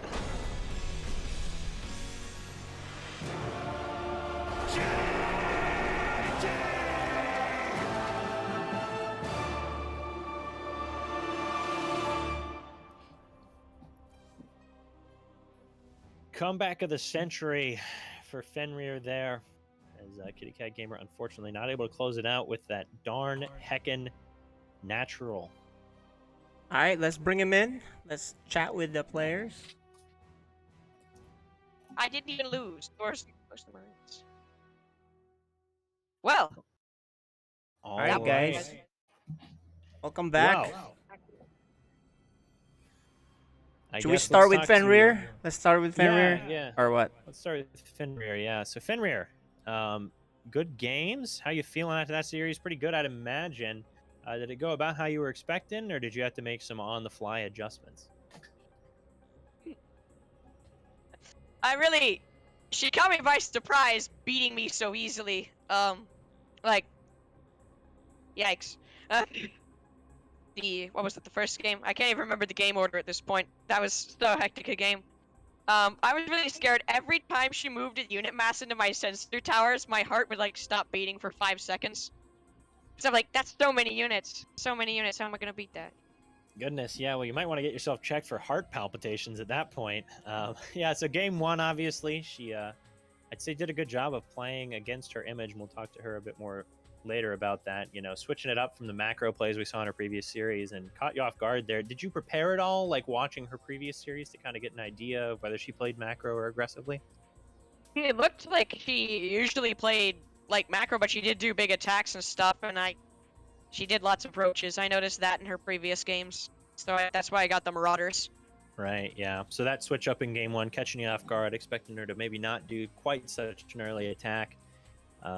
Yeah, so very well done overall. And yeah, game 3, heart-stopping for sure.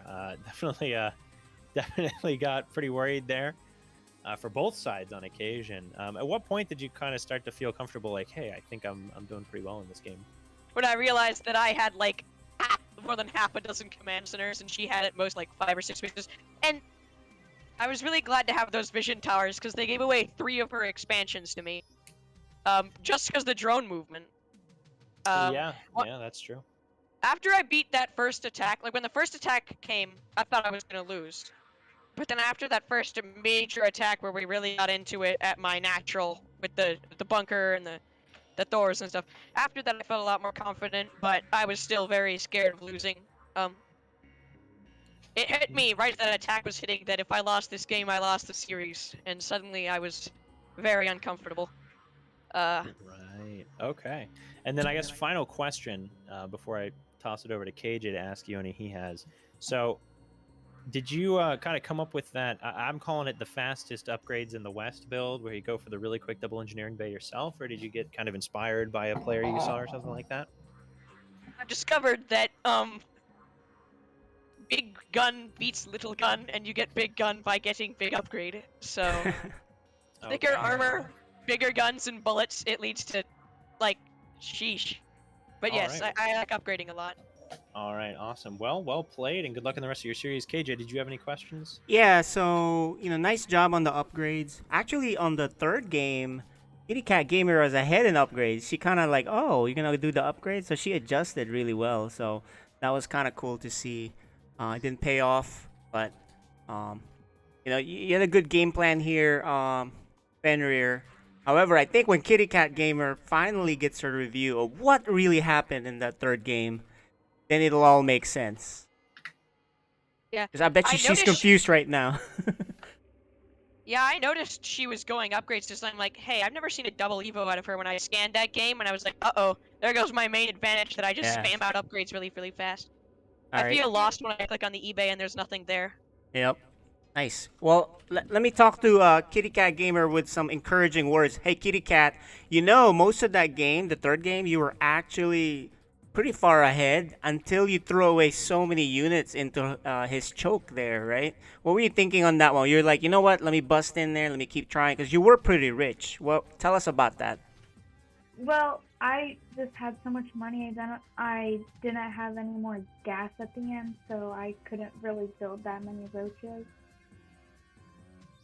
Gotcha. And probably the one thing there is instead of making so many mutas, probably just Ling Bane would be satisfactory on that one. Just keep throwing that to the Terran, especially when you're way ahead, right?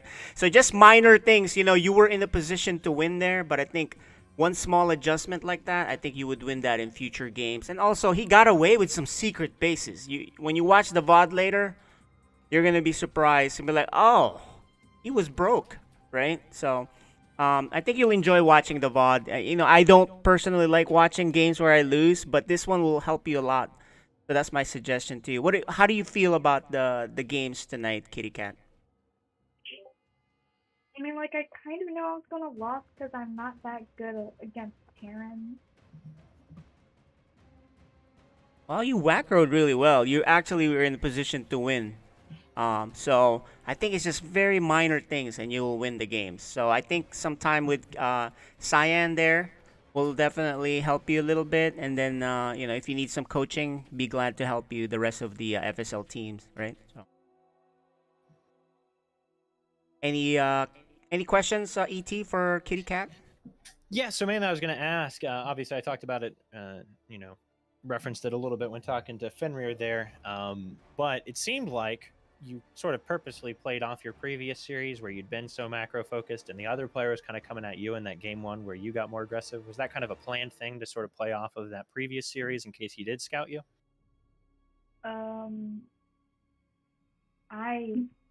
be honest, if I'm like, I don't really know that much. It's just, I just did whatever I did, basically. Okay. All right. Well, perfect. Yeah, I think that was the only question I had. You played really well. It was such a close series. I'd say that was one of the best Code B series I think we've had that I've been able to cast. That was really epic, especially that final game. Very back and forth. So good luck in the rest of your games and very well played. Yeah, good luck, Kitty Cat. And by the way, you look good in the jersey. Why don't you show that off for us? Show us the back, too.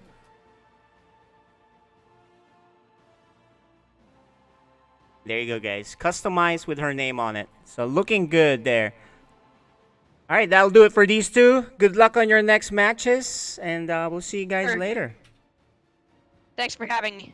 Yeah, well played. I'm really glad to be here. All right, so we're going to add the next players. You see them on the screen right now. Let's see if we can bring them in. This is our Code A match? Correct. Yeah, yes. Our Code A match right here. And they're on here now. Let's chit-chat with these guys. What's up, guys? Mighty Ant. Guys. We changed your name, by the way, from Sloza to Mighty Ant. Now it's official. No, thank you. So, Welcome back. Good seeing you. And then Hyper Turtle, good seeing you again with the Protoss shirt. How you guys doing? No, this is Oh, you got the whole thing. All right, never mind. So you got still the Holy Trinity going here. Yeah. Very But nice. yeah, I am gonna be playing Protoss tonight. Okay. Well, what does the lineup look like? You know, the at least the standings. Let's take a quick peek, guys. In Code A. So you guys are, you're just one game difference, right? Mighty Ant 1-0 and Hyper Turtle 0-1. So it's still early in the season. I guess we can't really draw too much out of the standings. How are you guys feeling about your form right now? Starting with you, Hyper Turtle. It's the early game I'm working on. Just trying to actually get my economy going and be able to support some of the stunts I try to pull. Stunts? Oh yeah, I've got some tricks up my sleeve. Nice. How about you, Mighty Ant? I'm still. What a series that last one was. I think Thors and Marines. I think that's what I'll have to do against Zerg. I think that's a good combo. So, yeah, we'll see. Take a book from Fenrir. Yeah, ET, you got any questions for these guys? Oh yeah, I mean, so Hyper Turtle, did you say you're playing Protoss? Yep. Okay, man. Why you gotta do this to me? Because I got your race wrong last week. I went ahead and double checked to make sure I had it right. Now you're changing it. Gosh. All right. Well, how do you kind of feel about your Protoss versus your Zerg? Do you feel more confident about equal? How do you feel with those two races? I like splash damage. So. Yeah. No, that makes sense. All right, makes sense to And me. just in general, it's nice to play a race where you can, make workers and army at the same time. Oh, that's splash damage. Hold on, I gotta write this down. Yeah. Hey, you're Terran. You got a couple units to do that. That's true. Yep. Yeah, all they got to do is add laser scythes to the siege tanks, and you'll be all good. So, Sloza, how are you feeling about going up against Protoss? Do you kind of prefer playing against Protoss, or would you prefer to be up against Zerg today?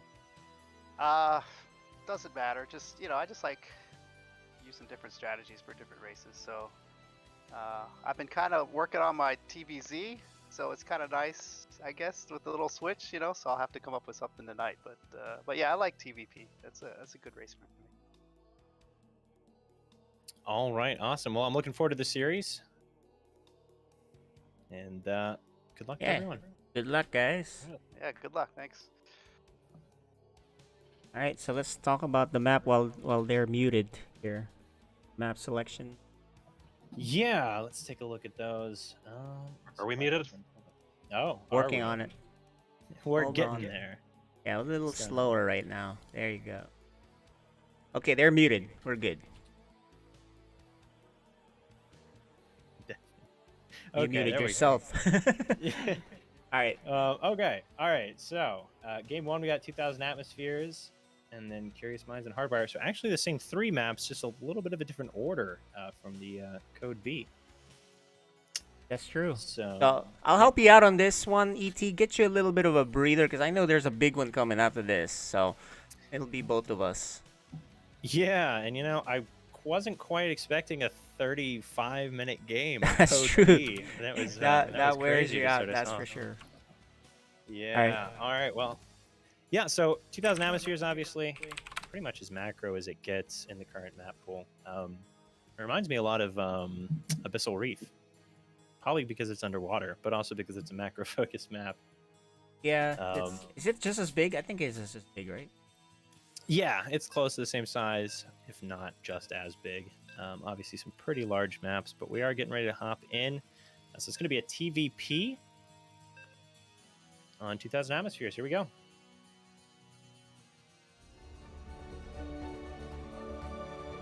You are watching FSL Season 5. All right, guys, welcome back here. On the top right, the Terran player. He's actually a trickster, so pay attention to him. Mighty Amp. And in the lower left-hand side, playing Protoss this series, he is. Hyper Turtle. So ET, the reason I say that Sturgio or Sloza or Mighty Ant is an actual trickster, because You know, Hyper Turtle says he has some what gimmicks or tricks. The real trickster here is really Mighty Ant. Ever since I've played with him in team games or whatever, he's always trying some new thing he watches in any tournament. He's like, "Oh, that's cool. I'm gonna try it out." So just remember, that's what he is. He'll have the latest meta tricks.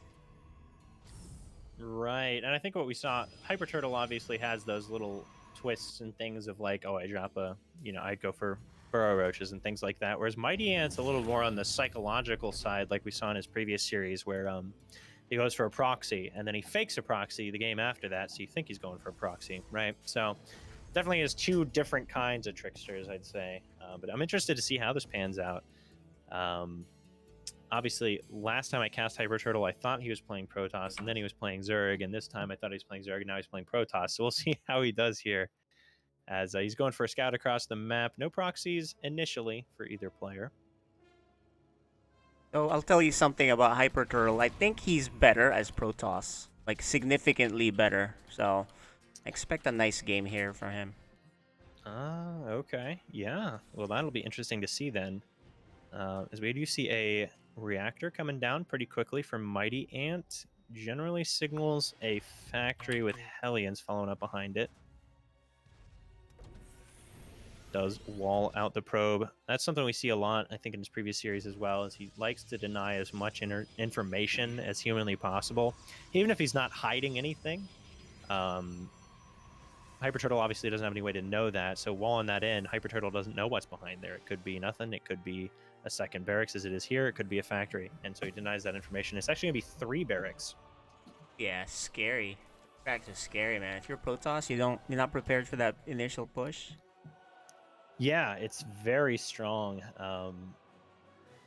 I'll be honest, it's probably one of the builds I know the least about because I started playing my off races a little bit more around the time this became much rarer, because obviously at the higher levels it's a lot more figured out what you're supposed to do against the 3 racks.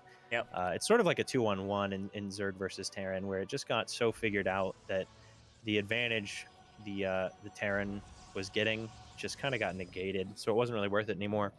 But at these levels, there's a lot more room for error and also for playing a little bit, above your league. So we'll see exactly what they managed to achieve here.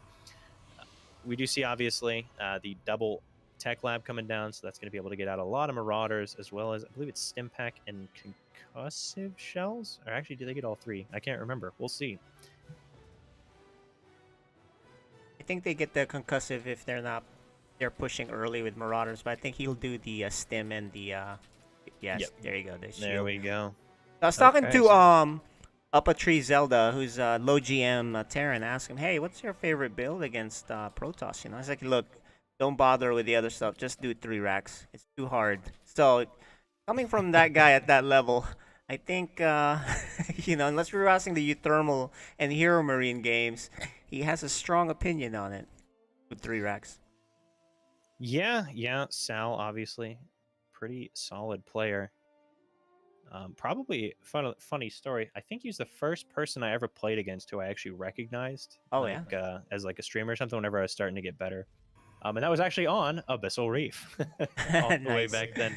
So, anyways, we got the Marines coming out. No Marauders in this game. It's just going to be pure Marine with that combat shields and that stim pack. Observer, I think, might just barely miss this attack, so that's pretty unfortunate.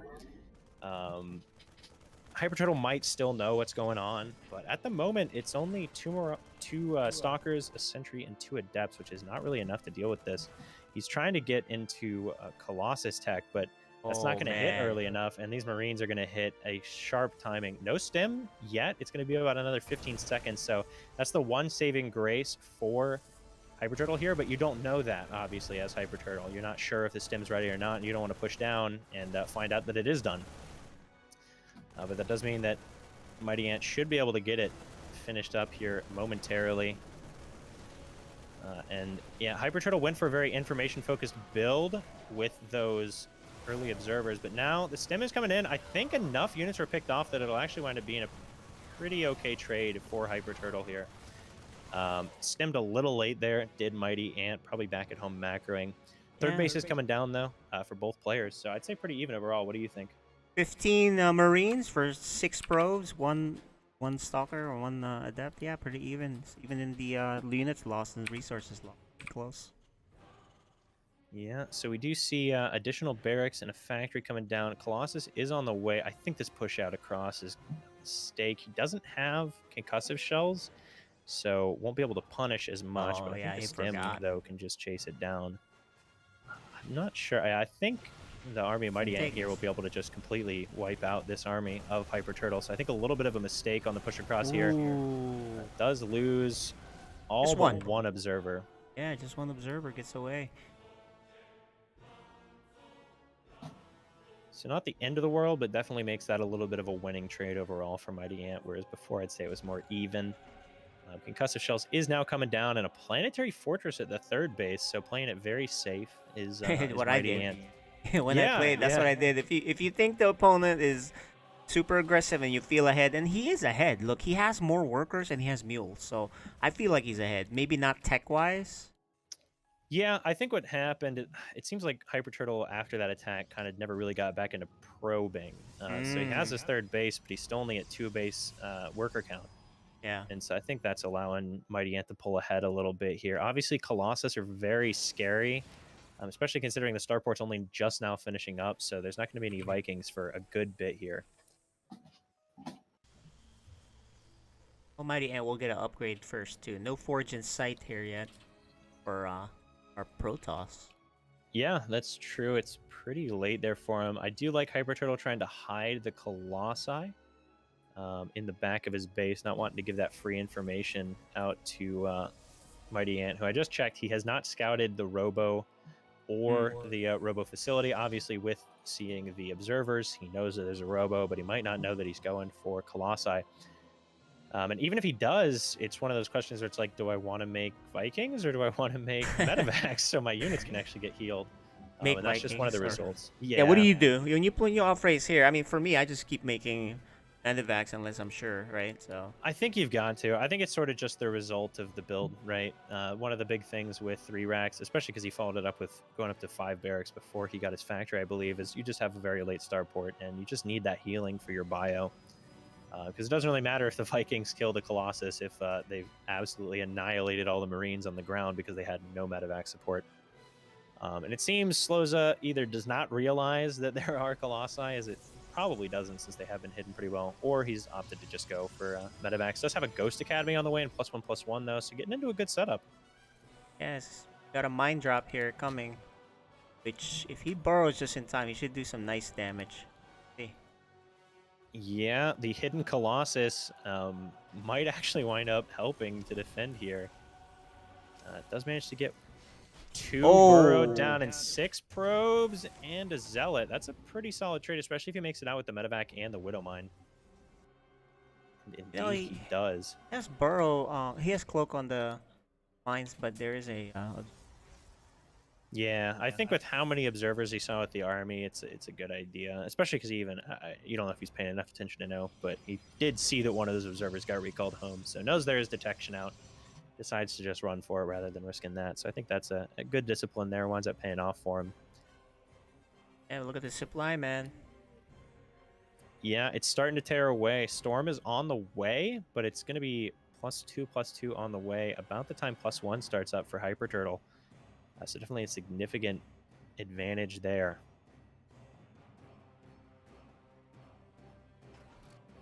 And I think this is really, I can't say for sure, but I'm pretty sure that this has all come down to that kind of cut in workers that we saw at a Hyper Turtle after the attack on the natural base. It took him a long time to get back up into probing, which has hurt his economy quite significantly. Sloza was macroing really well behind that. And that was part of why he took a fairly poor trade for what he probably could have gotten with those Marines, was because he was still macroing at home. That's something we talk about, that players start to incorporate a little bit more as you get higher and higher up, is it's like, you can look away from that army on the other side of the map and spend your money. Yeah, I like the scan, more man. and more important. Good scan. Yeah. A lot of Protosses put an observer right here. Oh. Yeah, and now knows most likely Hyper Turtle is going to be unaware of this attack. Now, Hyper Turtle's in a good... but the army splitting up. He would be in a good position, but might get half his army caught out. Oh, he's got Storm, man. Lots of Storm. It's true. who's catching who. It turns out nobody is catching anyone. And the armies just walk right past each other. However, Hyper Turtle is not aware of the army positioning here. Mighty Ant with that Zelnaga tower did see the army of Hyper Turtle. I think this is a mistake. To see that big Protoss army walk by and then go, you can have a sandwich. I'll let you sandwich me. Okay, it's We'll all see if it about the winds up working out storm. for him. Yeah, big storm's coming down. Slozo does a decent job of dodging it first, but that's a massive storm. And yeah. 9 workers killed, and it's that Terran's workers that got killed by... I guess he brought some with him, huh? Yeah, he brought some across the map, and yeah, that's That kind of what I timing was there is talking about way there. off. Yeah. Yeah, he kind of just gifted a full surround to Hyper Turtle there. Had that extra information from the Zelnaga Watchtower. I think you might have even seen that 4th base. It might have been better to push down there, so they can't really get as much of a 360 as he did. But anyways, Hyper Turtle's pushing across the map. He has 30 army supply advantage at this point, or actually, sorry, closer to 40. And that does kill the 4th base. Mighty Ant does try to pull back to his natural and hold there, but I'm not sure he's got enough. Drop here, I don't think it'll do too much, especially if he focus fires, but...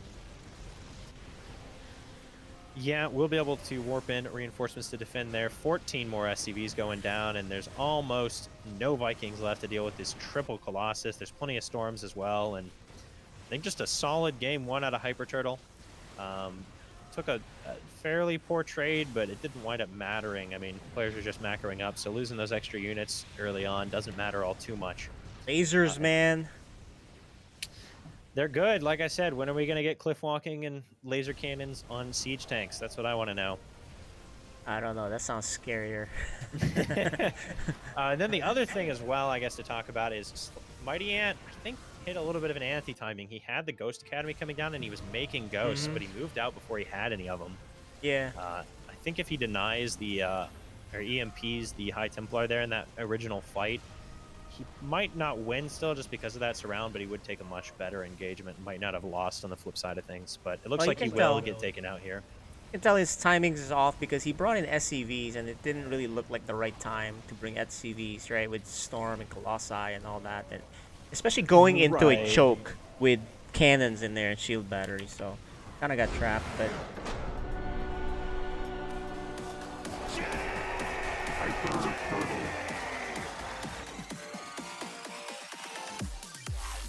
Hyper Turtle feeling pretty good.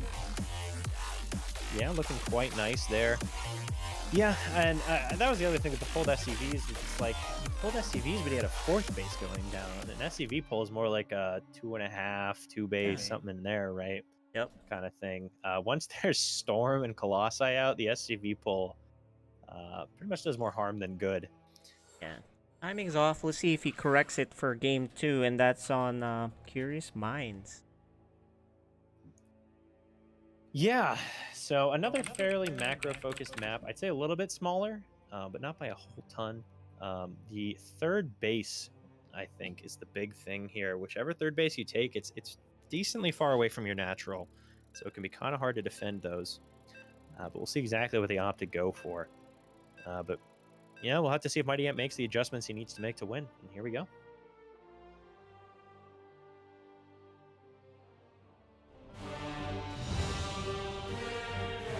You are watching FSL Season 5.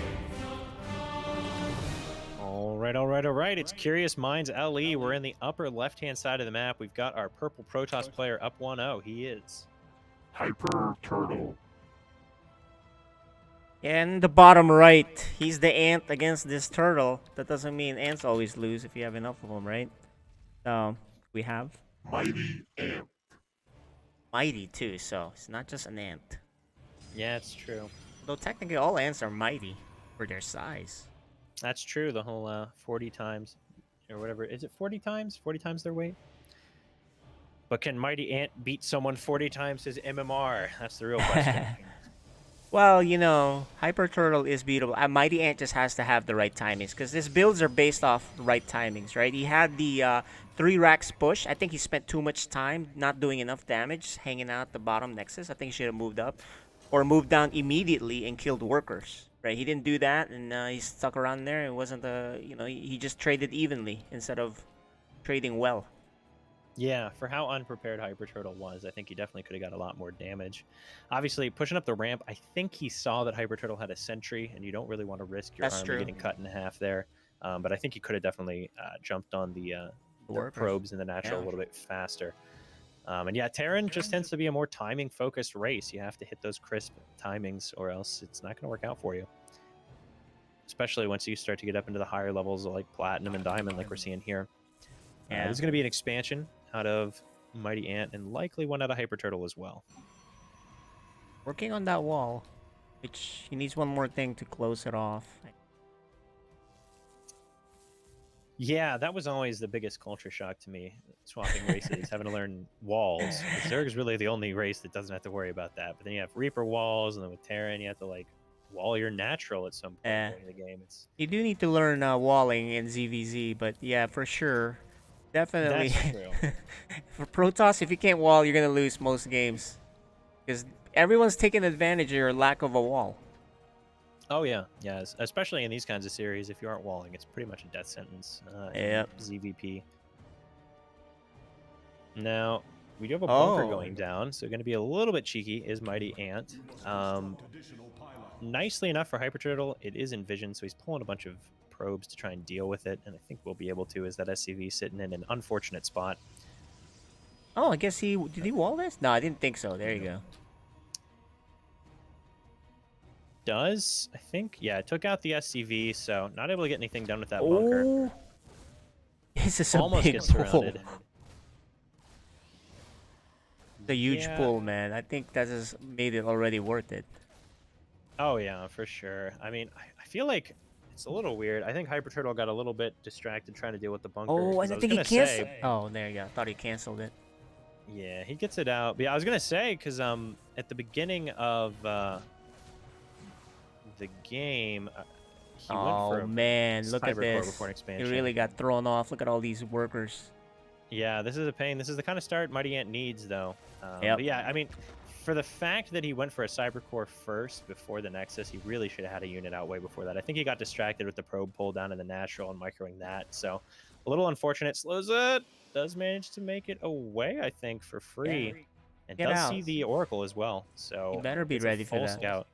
Yeah, he really ought to be. Has He's Widow got a Mines coming mind. out. So okay, nice job. Because you know a lot of times you get all distracted microing that Reaper, and you're like, oh crap, I don't have anything back.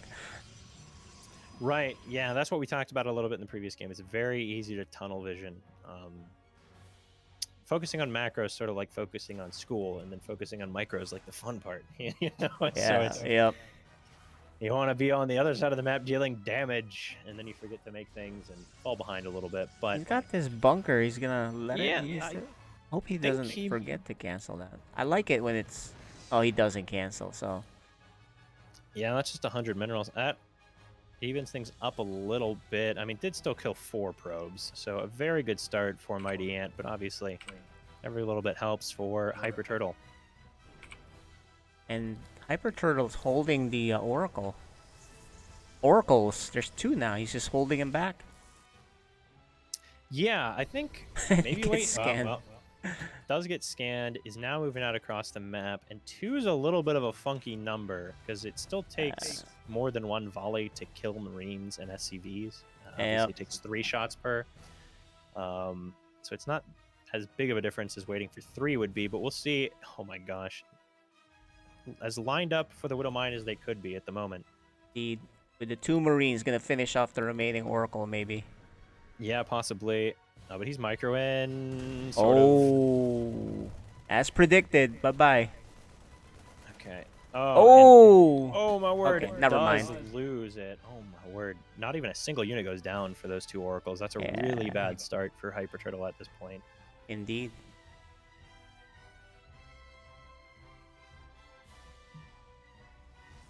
Okay. Adding on a Void Ray behind this. And a Forge. Huh. Void Ray, huh? Yeah, not something you see in PvT as often, I feel. It's more of a PvP, PvZ kind of strategy. Yeah. Um, So I was watching Hero Marine stream, and he saw Void Ray, and it was a Terra, and he's like, "This is a stupid move." That's what he said. yeah. I was thinking maybe he's getting it because he saw a Widow Mine and he's wanting to deal with like a mine Yep. drop, and he is positioning it for that. Unfortunately, the mine drop's coming in the natural, so it won't wind up helping too much. But maybe that's why. Yeah, I don't mind it in these levels though. The one Void Ray, because they kill a lot. But you know, in the Yeah. pro levels, obviously, Hero Marine can say it's dumb, but who knows? Oh yeah, for sure. Oh, go And here this Widow Mine goes. drop is coming in, and unfortunately, Hyper Turtle was just down in his natural orbit units, Oh. but looked away right as the drop comes in, and 10 probes. Yeah, pros, no armory, so he should clean that up later. Or did he get away? Oh, he got away with both of them.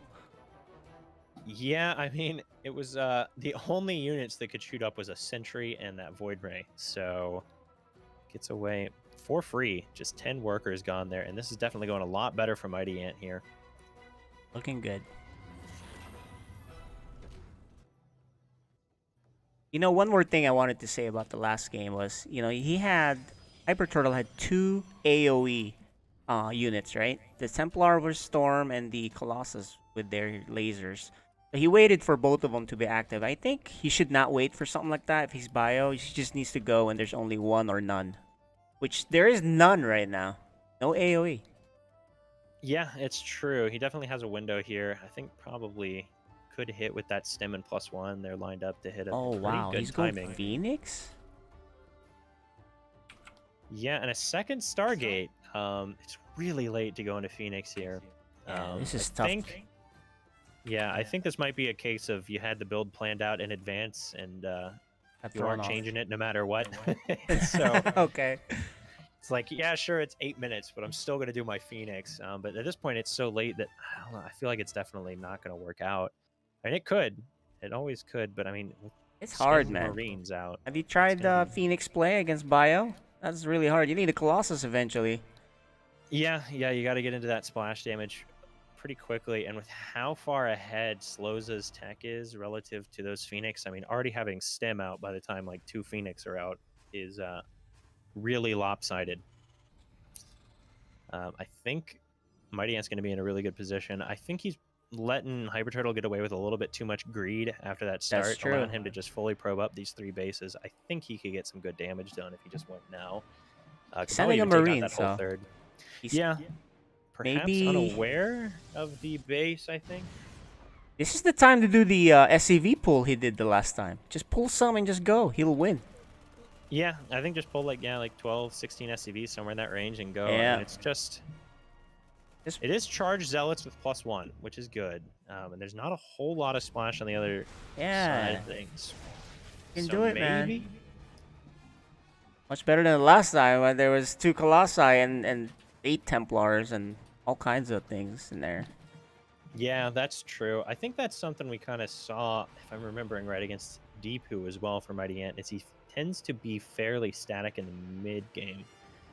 He usually hits like a mine drop or a 3 racks or like Oh. a fast BC, and then he kind of just sits. However, now moving out, he's This got might be a chance. +1. No combat shields is definitely going to hurt a lot against those zealots, but I'm not sure if it's going to matter. Yeah, can you do the anti-armor Raven shot? That will make a huge difference if you can do that. That would be a money shot. You can do it. For sure. We'll see if he manages to get it off. Does he see? He does Sees see the the edge of the army. army, so Yeah. could get it off for pretty much free. He's moving the tank up, so I think we're going to see an engagement here. The Phoenix are not here, so it's going to be just the ground Oh. army of Hyper Turtle engaging against the I full think he has army of enough Mighty bio Ant. here, man. Yeah, I think he's going to be able to clean it up, and yeah, just a few Phoenix trickling in, but the entire ground army is pretty much gone Oh. at this point already.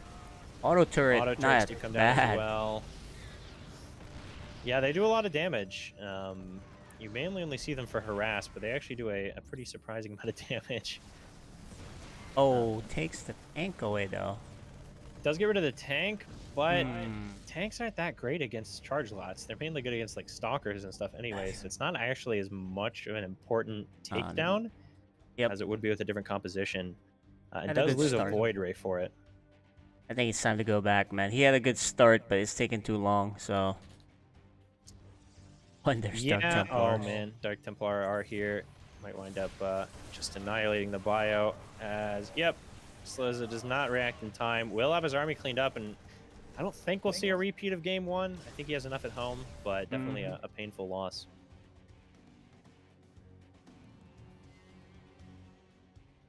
So far, man, Hyper Turtle just a little bit more prepared than Mighty Ant. Yeah, it seems that way for sure. Mighty Ant trying to get up a turret now to be able to detect. He does have +1/+1 out against +2 for Hyper Turtle. And a lot of Hyper Turtle supply is in Phoenix, which aren't going to be the most useful in this fight. Still no Storm, still no Colossi, no Disruptors, no Archons. You know, at this point, you wait with Bio and then go, but you better make sure you have enough scans. Yeah, I think the one thing I think if Hyper Turtle had Blink on his DTs, he could just go into the third here, because he can Blink on top of the tanks and then kind of surround the Marines and whatnot. But without that, I don't think he can push in, and I think he kind of missed a potential attack there. Is going to pull back now. Is getting the 5th base up, so his economy's looking pretty good. Mighty Ant has 80 workers, just not enough bases to use them. Yeah. And that's kind of what we were talking about as well. I mean, if he pulled 12 to 16 SCVs in that previous fight, he'd still have as many as Hyper Turtle does now, but he might have just been able to kill the third, like, completely. This is with that ballsy, extra. man. He's lifting when there's Phoenixes on the field, Yeah. right? Luckily, he didn't run into him. I think he's trying to make it to the main base, it looks like. And the Yeah. army's out of position, so he'll be able to do it. Hyper Turtle now pulling back, but I'm not sure this army's big enough. And with the Recall time. I think he's just going to lose this whole army in the main. There's just not enough units here, and with the Phoenix, he won't be able to make it out. And I think this is just... He didn't need to Doom Drop, actually. I thought he had a decent, you know, big push army, right? So. Yeah. Again, he's making tanks. You really want Widow Mines against Zealots in this situation. Tanks just do so much less against the Zealots here, and it's really coming back to bite him here. Yeah, I think so. Still not out, but it's 3 bases to 5, and Hyper Turtle's really starting to run away with things. Still no splash, though, so... Yeah, that's his chance. No splash. Get a big ball of bio, run him over. That's really what would happen. Yeah, for sure, but definitely shouldn't be doing any more Doom drops for the moment. Looks like Can Hyper he Turtle is survive looking this? to come in, and I think he might be able to just push in and win this. I'm a little surprised with the amount of DTs he has that he did not make Blink, but I don't think it's going to matter. Is able to take out the army of Mighty Ant, pushing into that mineral line now. Yeah, I feel like he just got too complicated, right? And here he didn't keep it simple, just mass up and just go. What do you Yeah, a think? little too complex for sure. Didn't pull back when he should have after that great attack on the third base, and it seems like he's got a very strong early game, and it's the mid game where Mighty Ant really seems to struggle. Even against Deepu, we saw him get massive leads in the early game, in that game 3, and then it wound up being fairly even towards the end of the game. Yeah. Just because Deepu had hit his mid-game macro better, and I think that's something that we see a little bit of struggle with here from Mighty Ant, as he is floating almost 2,000 of each resource. Yeah, and only a matter of time. Definitely a huge lead now for Hyper Turtle, and I imagine he should be working. Not even doing that still. No AOE, but he's going with air, which is just as scary. Yeah, and I guess in this game, it's also possible that you're like, what do I make? You know, against Phoenix, Charged Lot, Dark Templar. It's a little hard to plan your composition at this level as well. You probably run into this maybe 3 or 4 times in the last year or 2. So probably throwing him off there a little bit as well with the unit composition. And I think there's just not enough army here. It's 102 army supply for the Protoss to only 49 for the Terran. Hyper Turtle playing it very carefully, though. He's just trying to pick off bases, as you can see there. Went into that potential 4th and then pulled back when there was nothing there. Yeah, he's strong in this game. Lost the last game to... Yeah. Looking good. Yeah, he's looking very solid. And I guess you did mention that at the beginning. Protoss a little bit stronger for him than Zerg generally, and we're really kind of seeing that here. I'd say his macro... it's funny, you can almost, in hindsight, you can almost see the Protoss ideas being executed in the Zerg race in that previous series with the burrow move and everything like that. So a little bit more of a Protoss-minded player, I think. And it's paying off for him here. As this army's going to pour in here, and I don't think there's enough to hold it for Sloza. Yeah, the last one he played was Cyan, who's a solid Protoss, and it was a close game, but you can tell Hyper Turtle is much better player as a Protoss. Yeah, and I actually kind of like the idea from Sloza there, trying to get up into the Blue Flame Hellions. Would have been good if he could have gotten to it, but couldn't quite, and GG's going to have to be called. A much shorter series for GG. Hyper Turtle.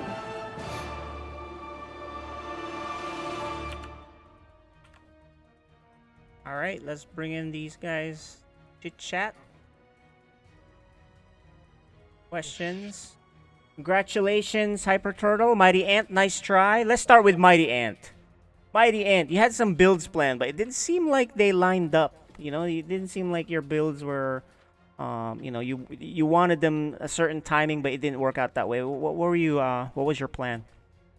For the first one, I was looking for. I didn't scout it, but I was looking for his. What do you call it? Not the gateway, but the guys that make stalkers. I was looking for that to be in Cybercore? the front of his. Ghost Yeah, Core? yeah, Cybercore in his natural, and it wasn't. I was like, ah. So I usually take that out, and I'm in pretty good shape with whatever's left with Robo, because I saw the Robo or Yeah. Zealots, right? So that was Yep. kind of the plan, but that didn't work out. It was Yep. it was well defended. Yeah, and then he had AOE when your next push. So Yeah, big time. game Yeah, 2, and- tell us about that. Second game, harass to try to get him off his game a little bit, but then my build wasn't lining up with what he was doing. So a couple attacks didn't work out, and I just kept falling behind. And I was like, all right, last second, if I have time and he lets me, I'm going to switch to mech/battle cruisers. Nice. You know, maybe have a chance. Maybe he lets That's you, huh? Yeah, sometimes that works, but obviously he was just, you know, on top of everything and denying my fourth and eventually my third, and it was just Gotcha. downhill from there. So it was Yeah. just well played. Yeah, well good, defended. good try and good assessment. It sounds like you understood exactly what happened there. The timings were off. Although I think you had a chance in game 2. You just pull your workers and go kill them. You know, but you know, just like you tried in game 1. But you know, that's hard. That's a feel thing. So I think you'll watch the VOD, right, and then just gonna see where you can see where that is. So nice try though. Thank you. ET. Oh, let's see. Yeah, so I guess, yeah, game 2, it was just the mid game kind of fell apart a little bit. Had a really good early game. I mean, you said you were trying to throw him off his game a little bit, and You well, I did. could see you really kind of did. You got obviously 4 workers and then 10 workers with the Widowmine drop follow up, but it was just the mid game definitely missed a little bit. And obviously, I feel like I don't know, it felt a little bit like you were kind of reaching around like with that composition you went for. It's pretty non-standard, and you're like, what do I make here? Did it kind of feel like that for you? Did you have a clear picture of how to counter his unit comp, or was that throwing you off a little bit? The DTs kind of threw me off a little bit. I didn't realize there were DTs on the map, and whenever that happens, then I have to get detection, and it throws me off. So I mean, it was well done. Yeah, I just winging it from there, just trying to. What do I do against? I can't drop against Phoenixes, right? Even though I tried with the kind of a doom drop, but then he just recalled and killed everything. So yeah, not sure. Just just trying to play it out. Yeah, fair enough. Well, it was a good try. It was good games, and good luck in the rest of your series for sure. Thank you. Now, Mr. Hyper Turtle, the return to Protoss. How you feeling, man? I was a lot happier with my play, mostly with making sure that my economy kept growing, unlike some of the previous ones this season. You know, first one, you know, tense moment with the early push, but after that, it went according to plan. Second one, I was improvising a bit. You know, I wanted to get that double oracle, and I knew he saw it coming, and I'm just like, well, not much else I'm going to do with them, but at least I can defend against drops at these Stargates, and luckily that's what I was able to do. And I was able to keep ahead with economy too, so I'm very happy. Yeah, very nice. Nice job. Your Protoss gonna stay Protoss the rest of the season on 1-on-1s? I don't know, the season goes all the way into May, so I kind of doubt it. And I'm already planning a little bit of different stuff for the 2v2, but that's not until March. So. Yeah. Well, your next match is next week against Little Reaper, so we might get a PvP or we might get a ZVP. We'll find out. Yeah. Well, But I know not to underestimate Little Reaper. oh yeah, he took you out in the playoffs, so I'm sure you'll be ready this time around. Not to be that. But congratulations on winning this regular season match. You know, you gotta get going there. You guys are now both 1-1. It's early, so still a long ways to go, guys. But nice job. Good seeing you both. Any questions, Alright. ET? No, yeah, I think you covered it pretty well. Good play all around. Yeah, and your macro looked very strong. So I look forward to seeing the rest of your games. Yeah. Nice job, guys. All right. We'll see you on the Next time. next one. All right, All thanks. right. Yeah, good games. Yep. Good games. And the next one, guys, is the one we've been waiting for. And that would be Instability and Hurtin' Time. But before we do that, let's take a 2-minute break just to let you guys have some water and all the good things that you. Okay, so be right back. Couple.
All right, guys, we're back. Now let's bring in our players.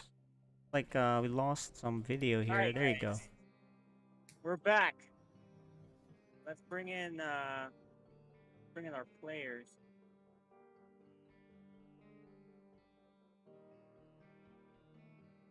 All right, welcome back. So ET, how you feeling, man? I think this is the big one.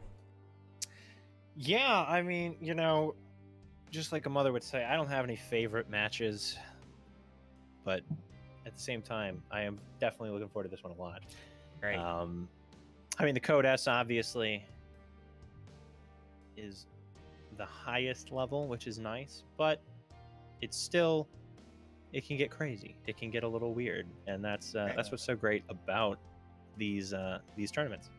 Is that not everything is exactly perfectly figured out. And I think this is a great mix of people just starting to get things figured out, but things can definitely go to places you'd never see in Grandmaster and whatnot. So definitely looking forward to it a lot, but we can go ahead and head over to our players if you want to talk to them a Yeah, little so bit. they're here now with us. We saw them the last season. Their match last season was exciting. It went to all 3 games. And it wasn't clear who would win until the very last, probably like 10 seconds. So like, oh, okay, here we go. So it was very exciting. Welcome back, Hurtin' Time and Instability. How you guys doing? I'm doing good. I'm good. Looking forward to some close matches again. Hopefully they'll be close. And how about you, Instability? How you feeling? I'll certainly try to give you guys good matches. There you go. Let me ask you guys, how is your form right now compared to the last time you guys met? And I'm not talking about, what you've learned. You guys must have improved. You've been playing, right? At least. But what's your form like right now compared to the last time you guys first met? Hurt in time? Actually, I haven't been playing that much, so I'm a little rusty. When I played Frieden, it really showed with his early harassment and trickery. He really got me. Oh, that's right. That's right. You lost a close game there with his So DTs my and mutas. yeah, so my goal tonight is to make sure I don't get surprised, win or lose, no surprises. And instability, you had a nice 2-0 against a formidable Protoss, Sir Maligan. How you feeling about, tonight? Okay, I guess. I mean, my practice hasn't been going very well, but I have been playing against a lot of Smurf accounts, so. That's good and bad. ET? All right, yeah. So let's see, questions, man. I'm just I'm so excited. I can't think. Um, for the maps, any particular reasons, y'all, without revealing too much of your strategy, any particular reasons you favored the map picks you went for, or your vetoes? Any insight you can give us on those? I tried to veto smaller maps, just to have a little bit more time to figure out what's going on. All right, fair enough. Instability, what about you? Did you have any particular reasonings? Sort of the same, to be honest. And these All guys, right. yeah, these guys both want to play like a normal game. They may throw a cheese or two, but they're really not that type of player. So that's why I like this matchup. All right, yeah, for sure. Well, I guess we're ready to go then. Yeah. Good luck, lady and gentlemen. So good luck. Thanks. Yeah, good luck. All right, and while they're getting muted up, yes, I know you're not muted yet. We'll get you there. We can go ahead and talk about the map picks, I suppose. We've got Berlingrad LE to start us off.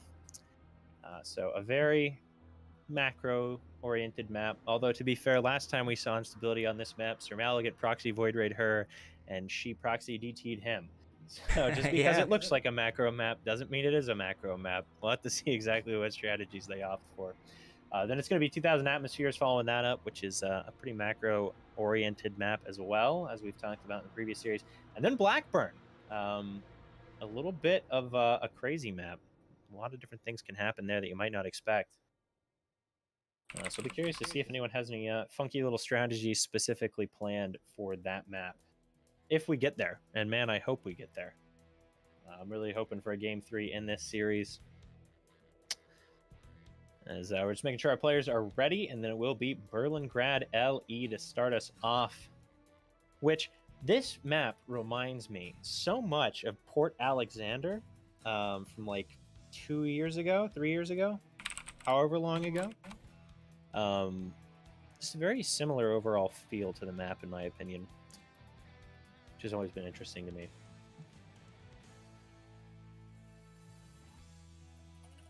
All right, so we're just waiting on Instability to say she's ready to go and can get going. What's your score prediction here? Oh man, I don't It's know. hard, I mean, man. It's hard. Yeah, I mean, I think it's gonna be a 3-game series, but okay. Instability said she is ready. She somehow left the lobby chat. She says. And Oh, can't I see. rejoin No it, but worries. She is ready. All right. So 2-1. That's what you're saying. 2-1. I'd say. I think I give it to Instability. We saw so much right. improvement from her throughout Yeah. the series. You know, the young Agree. blood. So we'll see. It could Agreed. go either way. 2-0 for me, for her. So, because she's looking Okay. good and Hurting Time's not in shape, or so he says. Here goes, guys. Code S. You are watching FSL Season 5.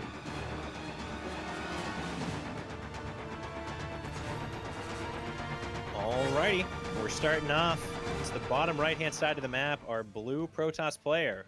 She is. Instability. And our teal Terran in the upper left. From Psystorm, he is. Hurting time. And you may have noticed I was laughing to myself a little bit there, and that's because we have a 12 pylon out of instability. So I'm not sure if there's anything planned with that 12 pylon, but typically, if you see that, that means there's something going on. As a 14 pylon is more standard. Quick gas behind it as well. I'm curious to see what's happening from here. I mean, at this level, that kind of thing is not a mistake. It is a plan. What that plan may be, we don't know yet, but probably some sort of aggression. I would have to guess. We'll see exactly what she opts for. Have you seen the holy hit piece on Max Pack's build? This looks like it. Do you know what that is? Holy hit piece on the Max Packs. I'm Yeah, not okay. sure. I know the Max Packs has that proxy gateway. Is this like some sort of in-base? So if I'm right, this is one of those things where she gets the adept out pretty quickly, harasses, expands, gets DTs, macros behind it, and if she can kill, she'll kill with DTs. But otherwise, it's a macro build. But this has early adepts to defend a lot of things and cause a lot of problems on the other side. So if I'm right, this looks like it. But no, man, I hope it's never that. mind. That sounds nuts. Yeah, well, we're getting an eBay block, so it won't be quite that. Pulling down a few probes, though. I think a very measured response out of instability. I think that's the exact number of probes you're supposed to pull, if I remember right from my yep, correct. The old days of watching Hearthstone. I think that's the exact number you're supposed to pull. So it does manage to block that. Just goes for the quick adept, like we talked about, or you talked about, and it looks like we'll be getting that expansion. So far, spot on. We'll see if she continues into that DT tech like you talked about. It's on Reaper YouTube. is coming across the map. Interesting. Yeah, Holy Hit, obviously, for everyone who doesn't know. A German Protoss, very good at the game. Got to, I think was it Masters League with the Dance Dance Revolution gamepad? So, I think it was Masters with a controller and like Diamond or something like that with that. But anyways, entertaining guy. Go check him out sometime. But a lot of probes going down for instability who didn't really pull any. Does have the adept out now, but 3 probes, and she's not going in with her adept on the other side of the map because now she's distracted. Really needs to go in with that to kill this Marine and that SCV. Should be able to get both these Marines. I mean, 2 Marines is not anywhere close to enough to deal with an adept, and we'll be able to just barely deny the command center. A little unfortunate, though, because that makes it a lot easier to sneak down here and finish that up later on. Yeah. Reaper is coming in, trying to get more damage. Adept is on it pretty quickly, and 2 of them will be able to take it out. So I'd say even. What do you think? Yeah, I think this just it is what I thought it is, because the build timing is right. She just kind of didn't handle the adept to defend her probes, so it threw her off, and then she got eBay blocked. But otherwise, her goal for the build is working out great. There's no finished command center. Hurting Time is very greedy here. He might die to a DT. Let's see. He's not canceling that, and he's just making another command center. I think. There's the DT. See, I knew it. It is that build. There you go. That's awesome. And I think that kind of shows as well in the fact that I feel like whenever I'm trying a new build, your fundamentals slip. And I'm guessing this is a relatively new build, and that might be why we're seeing a little more issues with not making your probes quite as much as she should be, and not dealing with the Reaper harass quite as quickly, because you're just trying to remember. You're like, okay, I did the 12 pylon. What's next? Right? Does make it out with the adept. A little bit of an army coming across for Hurting Time, but I think enough to defend here. If she wanted to be extra safe, she could drop a shield battery. Yeah, she modified it a little bit. She has 3 gateways. She needs a shield battery, that's for sure. But it's so in the game now. It's so deep in it that everything kind of is thrown off. So we'll see what happens. Yeah, she's got that Warp Prism coming across. He's actually right in the pathing for it, but I think he's going to move away. 3 bases now up for Hurting Time, so he should have a lot of scans. That might be a saving grace here, and he is getting a turret. Yep. So we'll have a single turret. If he makes another one in the natural base, this might just be a complete hold, as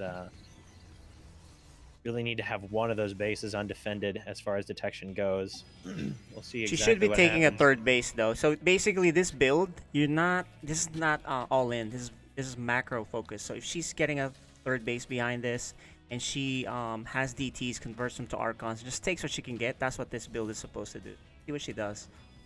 Right, 2 DTs coming down initially. The big thing is whether or not, at this point, I don't think she's going to get a whole ton of damage. So you're really looking at does she lose the DTs for free. If she loses those, that's where things start to get a little worrisome. But as long as she at least keeps them alive, she'll be in a pretty decent spot.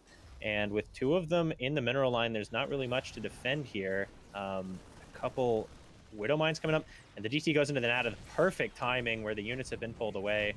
Oh, it goes for the turret. That's an okay choice. 4 SCVs do go down. He's still worried about the ones in the main base, so he's not reacting to the Nat yet. I think we'll just now start reacting maybe and pull those SCVs. 10 going down, 11. I'd say for do TTs, there's many DTs. It's definitely worth it. 14 SCVs. Yep. A very good trade. Yep. The only thing I would, adjust for future is she needs to make the Nexus before that if she's gonna be distracted that long. But other than that, and she executed it pretty well. Yeah, and she's going back in for more. She actually did keep one of those DTs alive, so she's able to go back in. Will run out of the scan range and does make it to safety. And each scan is a mule, which is, I think, 400 minerals over the course of its lifetime. So that's a lot of money down the drain there. 2 scans for 1 DT. So looking pretty solid, getting that Robo Bay up as well so she can get out Colossi. And, man, Hurt in Time said it at the beginning. He's like, I just don't want to get pressured. And, man, she's putting the pressure on. It's a new instability, man. She's not just macroing. She has, these Stargate builds. Now she has the Holy Hit. Well, it's a Max Packs build. So it's kind of cool. Right, yeah. Yeah, this is going really well. And, I mean, at this point now as well, I mean, Holy Hit's not Holy Hit, dang. Hurt in Time is making a lot of turrets, which is yet another part of the economical damage she's getting. There's now a Raven that he wouldn't have made otherwise, and like 4 turrets, plus the turret she killed, so 5 that he just wouldn't have made. Yep. So there's that indirect damage as well. Widowmine drop is coming across the map. I think in the past season, that was one of the things Instability struggled with a little bit. Widowmine drops tended to get off when they came into her base. Like, she almost never saw them before the Widowmine shot. So we'll see if that changes here. Obviously, it's been a while. I feel like she played almost all of her PVTs very early on into the previous season. So it's been quite a while since we've seen one. But the drop is coming in. Army's not in the right position. Colossi are out, but not near enough. It is. She is up in the right race, I think. Oh, nope, she's looked away.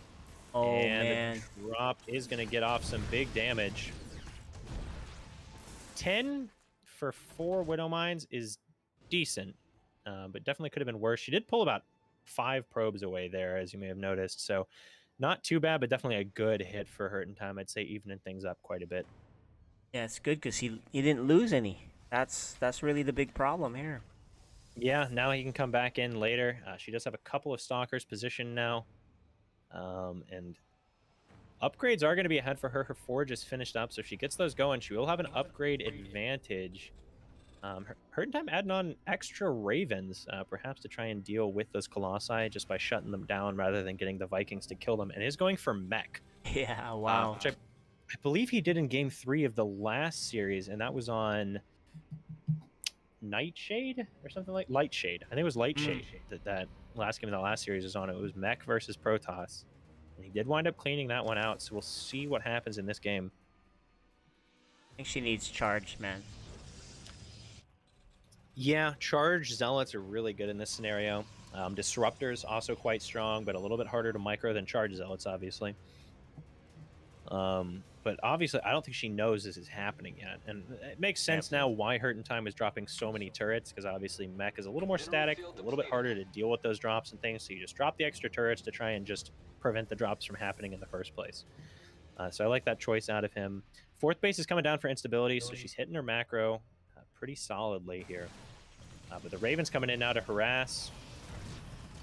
Only 1 auto turret goes down, does kill a probe. He's going to try and depower that Robo Bay. I don't think he can. Maybe. That's a lot of auto turrets coming down. If they're not all focus firing, does narrowly depower it. Of course, I think that is just observer speed, which isn't the most important thing, but still pretty helpful. He's probably thinking Colossus range or something. Yeah, that's probably exactly what he was thinking. Hey, can deny Colossus range. Fortunately, was already finished up. 4th base coming down now. Hurt in Time does have a lot of SCVs comparatively to instability, but this is funnily enough something we saw in the previous match as well. It's like Kitty Cat Gamer had it and Mighty Ant had it, where they had a lot more probes or SCVs or drones than they had bases to put them at. And we're kind Yeah. of seeing that here for Hurt in Time. And I doubt he's going to do an SCV pull because you don't really do that with mech as much. A little bit, but like not to the same extent. But yeah, he's got like 30 more SCVs than he can use at this point almost. Yeah. A good game so far, man. I mean, it's not clear who has the huge advantage. They might be kind of close. Yeah, they're definitely trading blows. It's nice. I was worried that it might just be, you know, the DTs just end the game or the Widowmine drop just kills like 30 probes and then he's just super far ahead. But it seems pretty even thus far. Army supply is very even. I feel like Hurt in Time's going a little too high in the worker count. As mech, you're already at risk of getting spread too thin. And going up to 91 workers. This is like TY mech kind of stuff. Which not even TY can pull off a lot of the time. So we'll see. We'll see if he manages. The DT blink is coming down and charge well over halfway done as well. Hurt in Time scanning, try and get a picture of where the army's at. That's a lot of scans, but I guess he has enough economy to afford it at this point. Creep highway, move aside, make way for the scan highway, I suppose. It is going to be +2, finished up for instability. Good bit ahead of that of Hurt in Time, but he will have 2-1, which will help quite a bit against those Zealots later on. A few DTs trying to sneak in. I think those Widow Mines will just clean up those 3 DTs. Oh. Trying to sneak around, I guess. Oh, thinking the 4th base is already done, it looks like. Hurt in Time is going to move into the 4th base and is going to be able to get up on top of it with his tanks for pretty much free. This fight could go very poorly for instability. However, a lot of the front buffer for the tanks does fall before the tanks are really fully sieged and in position. Ooh, needs charge Zealots in the front. Trying to blink back, and instability waffling a little bit back and forth, not sure what to do. A lot of SCV damage, 24 SCVs, although there's still enough SCVs to fully mine that base afterwards. But I think the tanks are going to go down, and instability looking a lot stronger. I remember in that previous series, she definitely just, you could feel the confusion of like, I don't think she'd ever played against mech in her life prior to playing against Hurt in Time. So she's definitely got the how to engage a little bit more figured out, and 31 SCVs going down. Wipes the army and looking very strong here as instability. Commanding lead. Sieged. Okay, does siege, but not in range of defending that natural base, which means instability can just move up onto the production. And obviously that is the fulcrum point when you're playing against the Terran. Does dive in with the Zealots a little bit. Oh man, just imagine if they had Blue Flame on those Hellbats in that previous fight. That would have made such a big difference against the charge lots, but if wishes were fishes, Hurt in Time might be up 1-0. As it is, we've got the Army of Instability kind of tearing through everything, pushes back the 3rd base, kills more SCVs on top of it, and looking very strong here as Instability against the mech play from Hurt in Time. Well, there you go, guys. Mech is really hard against Protoss, especially someone as good as Instability. She's improved since last time. Yeah, there you go. You can see that improvement happening. Yeah, it definitely felt like she struggled a lot more in the previous game with navigating the Unicom, but it felt like as soon as she realized it was mech, charge lots, you know, DT blinks, all those little things that just help with that maneuverability against the slow mech, and she's pushing in, and we'll be able to clean up. I believe that last tank getting killed by the 1 HP Zealot, and GG, well played is called.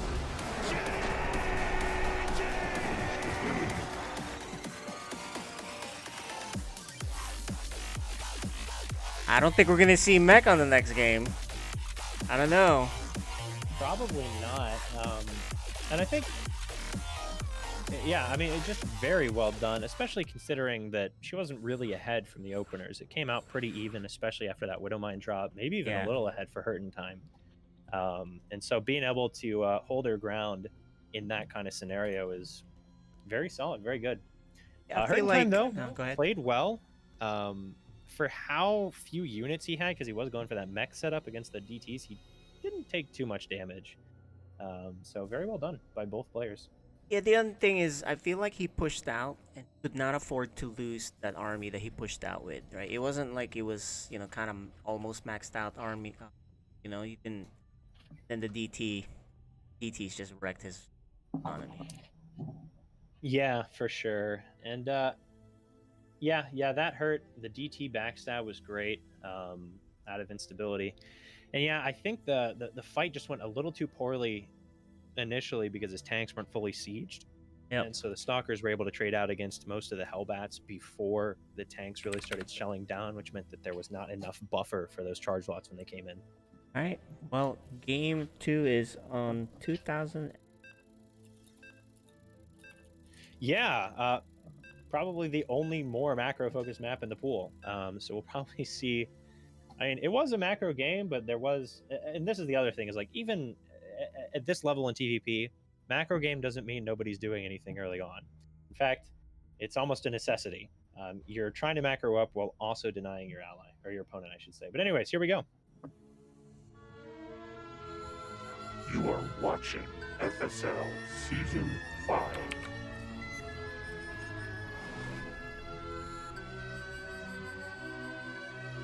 Alrighty, the upper right-hand side of the map, she's up 1-0 on 2000 Atmospheres LE. She is Instability.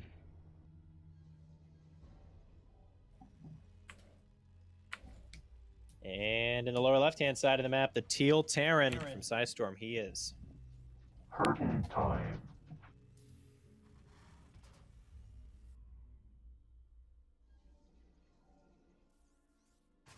So yeah, I'd say overall, still a series that could go either way, especially because we're probably going to see bio out of Hurt in time, and it's really hard to know exactly how that's going to change up, you know, the metric between the two players.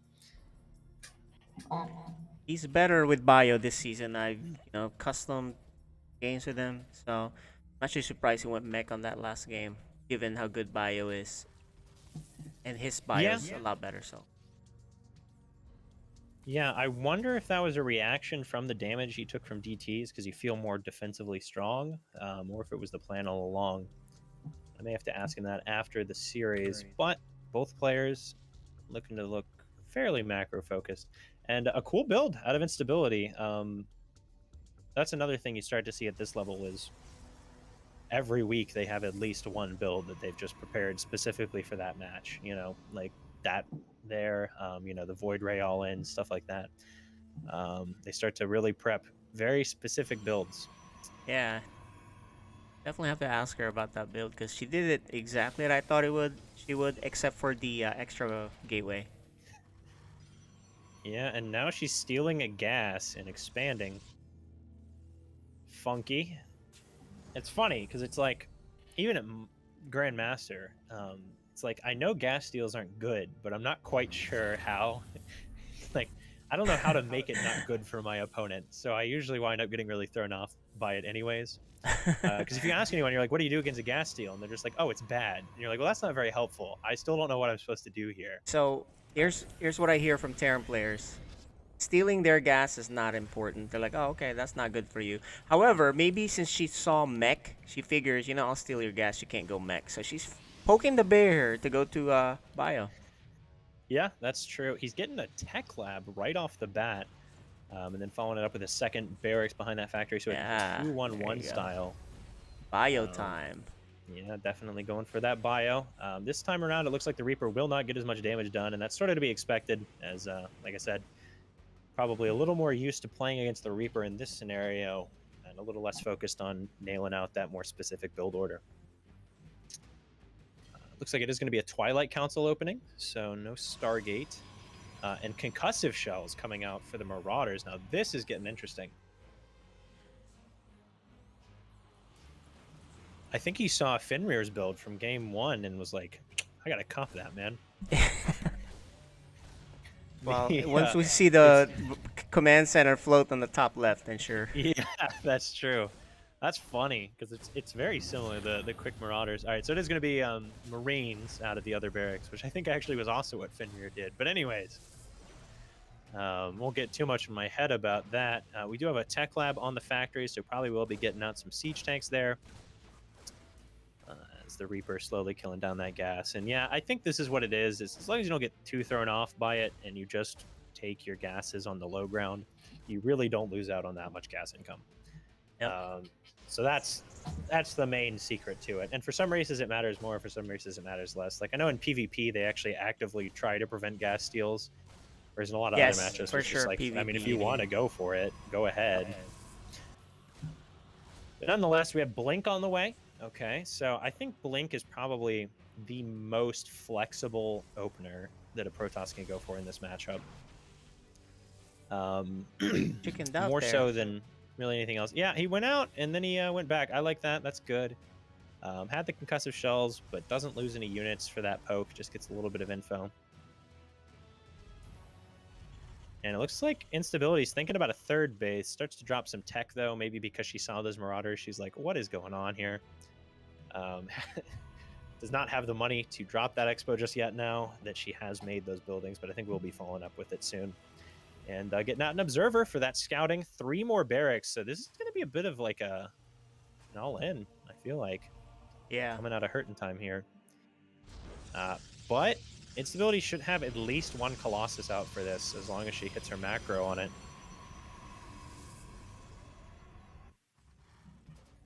As Robo Facilities Robo Bay is nearly finished up. You'd think after playing this game for 12 years, I'd know what the buildings are called, but little did you know. I only say Robo and whatever that thing is to make Yeah. Colossus. That's what I say, so. The other thing, the Colossus building. Yeah.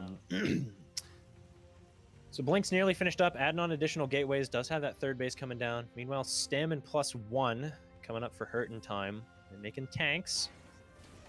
Probably wants 3 tanks, I would say, for an attack, if he is going to go for one. Though might not wind up with that number. I feel like that's just what I see a lot of times off 2-base attacks by Terrans. But a little bit of supply block hitting for hurting time. Has more depots dropping down, though, so won't hit too hard. Colossus on the way with Colossus range and +1. Okay, and a third base now. So not quite all inning. I feel like 5 barracks is a lot to make before your third command center. Yeah. Not producing a lot of stuff off home. A little off. Yeah, I think maybe, I don't know, adjusting on the fly, something along those lines. Does get the observer, but the observer gets the full scout off, sees the third base, so there's basically nothing Instability doesn't know in this game at the moment, which is always a nice place to be as a Protoss. Second Colossus is going to be coming out, getting that third base saturated now as well. It looks like Hurting Time might be looking to move out. He's at least unsieging the tank, maybe just repositioning though. No, is going to move out, and I don't know about that one. It's going to be 2 extended thermal lance Colossi, Blink Stalkers. Charge might even be done at that point. And he's got no medevacs, so he's not leaving. Like, if he attacks here, for better or for worse, his army's either going to, kill hers or it's going to die. There's just not enough to get out. But might be able to just siege up and attack the main. Okay, doesn't see a base there, so maybe just trying to catch the 4th base as it goes down. Nope, I'm going to reposition to that 3rd. I don't know. I guess it might work out for him, but this is just a lot of units out for Instability. Oh, okay, he scans it. He's like, oh, okay, never mind. That's a good move. Get yeah, back. I like that pullback. Okay, and a drop. I think this is exactly like the best possible move we could have seen out of Hurting Time here. Sees the army and is like, okay, I'm just going to drop, actually. I can't engage that head on, and that's pretty much perfect. I think he could not have made a better decision here. Ooh. Instability getting pulled away right as the other drop comes in. It is only a single medevac, so Warpins might even be able to defend against that. We'll see. Only kills a pilot over here. She should blink on top. Does not blink on top of that drop, which means it gets out for free. And is going to lose some workers here. So yeah, a very, very good read on what's going on there from Hurting Time. Being like, I can't really engage that army. So instead just opts to go for some drop harassment and gets 11 workers as a result of it. Does lose a medevac a little unfortunately, but we'll make it out with the rest of the units. So pretty good overall.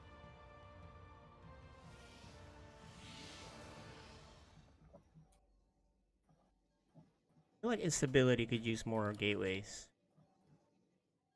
Yeah, she's starting to float. Yes. Starting to float quite a bit of money.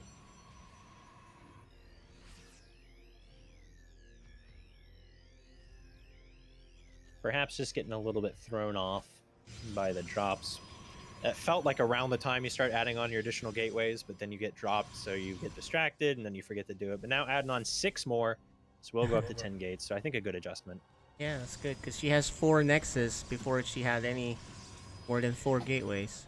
Yeah, it's one of those things as Protoss that's surprisingly difficult is remembering to actually increase your production. And Terran, I would say that's one of the things where Zerg, it's like it's so much easier because you just get more production as you expand. Yeah. But it's not quite the case with the other two races, so it's a bit more of a struggle. She does have stalkers in position, but not enough to where they're actually going to be able to just shut down the drop before it, actually unloads.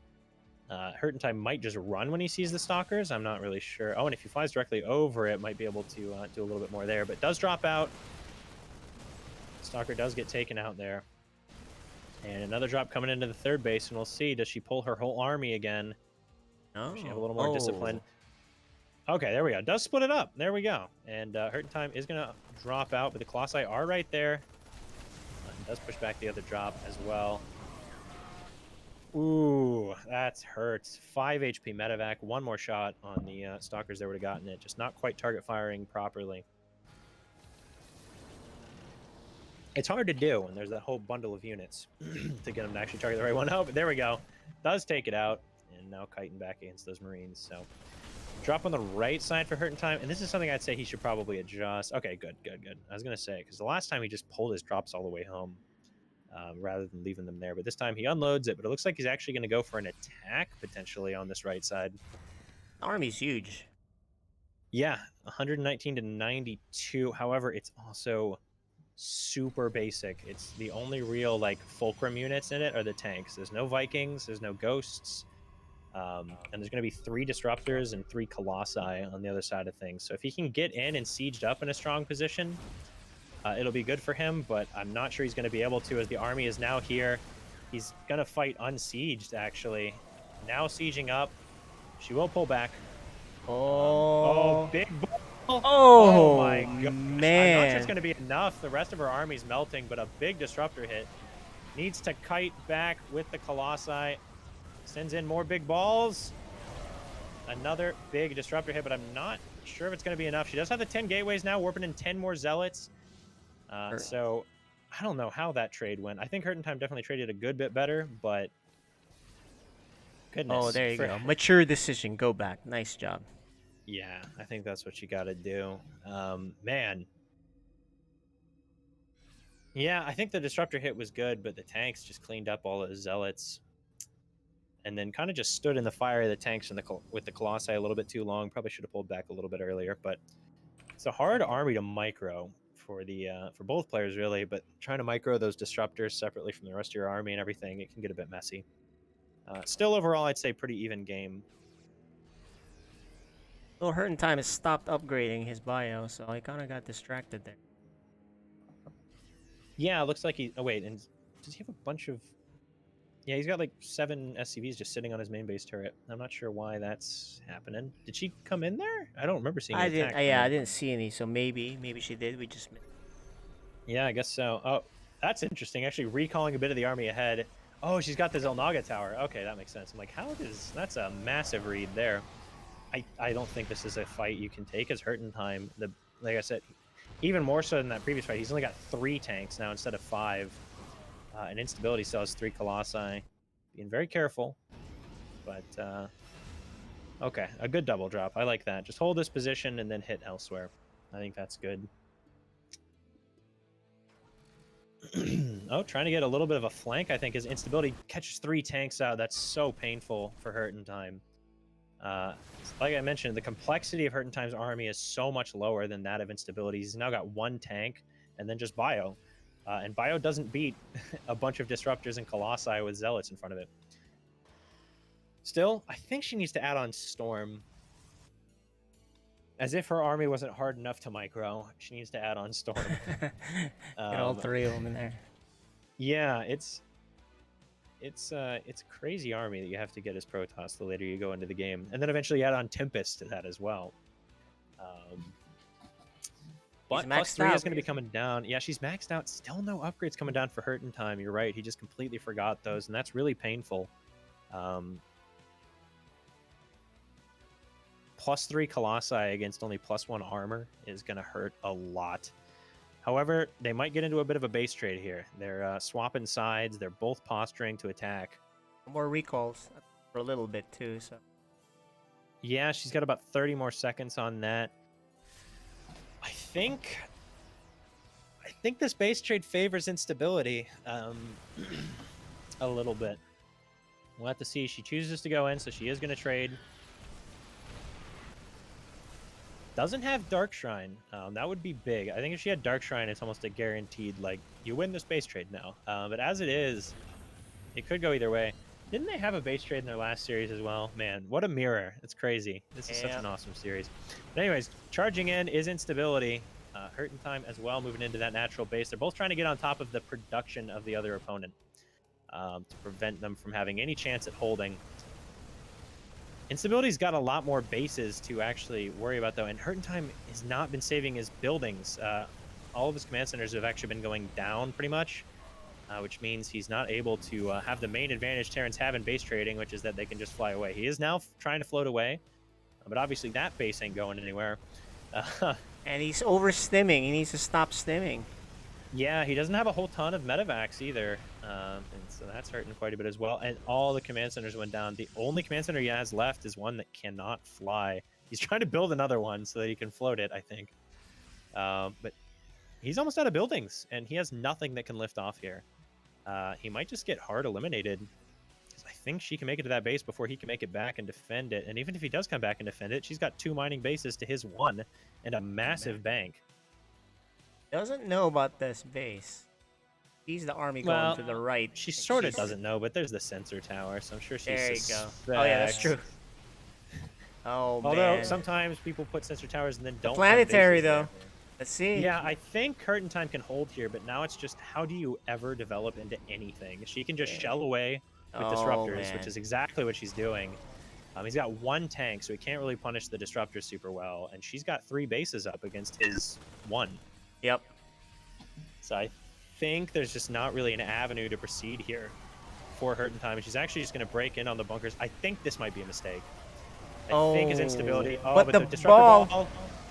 Big Good disruptor first ball. one. Targets down the siege tank. I like that. So now she can basically just infinitely kite with her army. And Hurting Time can never really do anything about it. And man, looking powerful is instability. A base trade that went her way in a big way. Although he is moving in now, and she's targeted. Oh no, she targeted the planetary. Fire the balls. Okay. Oh. She's got to run now. Yeah, she can lose her whole army here, and she lost her production, so she can't make anything.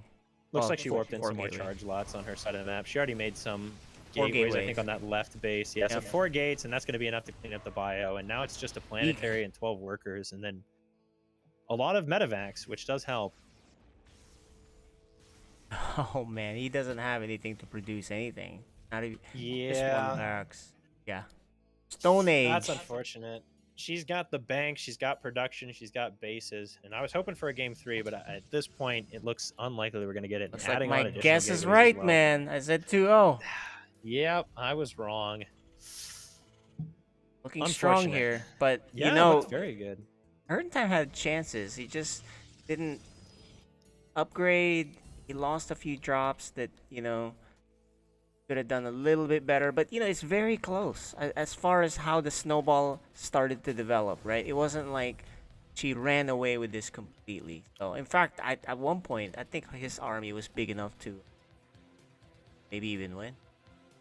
Yeah, for sure. He definitely had opportunities. It just, I think the base trade wasn't gonna work out for him because he didn't have an anchor point of like tanks or widow mines or anything like that. And I think, like I said, his army just kind of lacked complexity. I don't think he ever had more than like 2 Vikings at any given time. So he couldn't deal with the Colossi.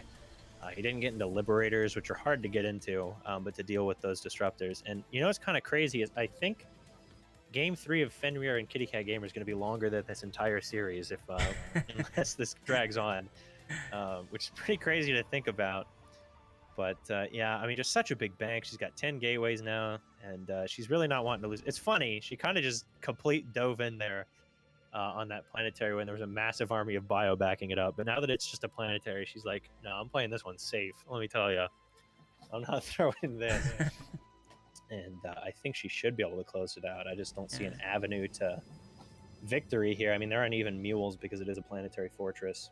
So her and Neutrophil are the Protoss favorites in Code S right now. So this is good to watch for the Terran players seeing this game. I'll be eventually facing her, and she's looking pretty formidable, man. Yeah, for sure. It's really cool to see the improvement of a lot of the players throughout all these Yep. these seasons, and this is one of the places you get to see that the most is the rematches that happen either in the playoffs or in the next season. And obviously, Hurt in Time hasn't been able to play as much. He's as improved though. Instability It's just that I feel like instability improved at a higher rate. It's hard, man. I mean, I hit 20 and I started having a harder time getting better at the game. So it's crazy how fast you kind of get to the point where you're like, I can't keep up with these dang These kids around These here. kids are fast, man. We got 2 8, 9-year-olds that are pretty fast in this league, and teens that are really good. Yeah, it's true. It's true. And I mean, such a big army here for instability now. Hurt in Time has a good little Sim City set up with choke points and everything, but I just don't think it's going to be enough. It's finally bringing that tank back. Trying to get out more tanks and liberators. He's playing it as best as you could from this situation. It's just that this isn't a situation you really want to be playing from.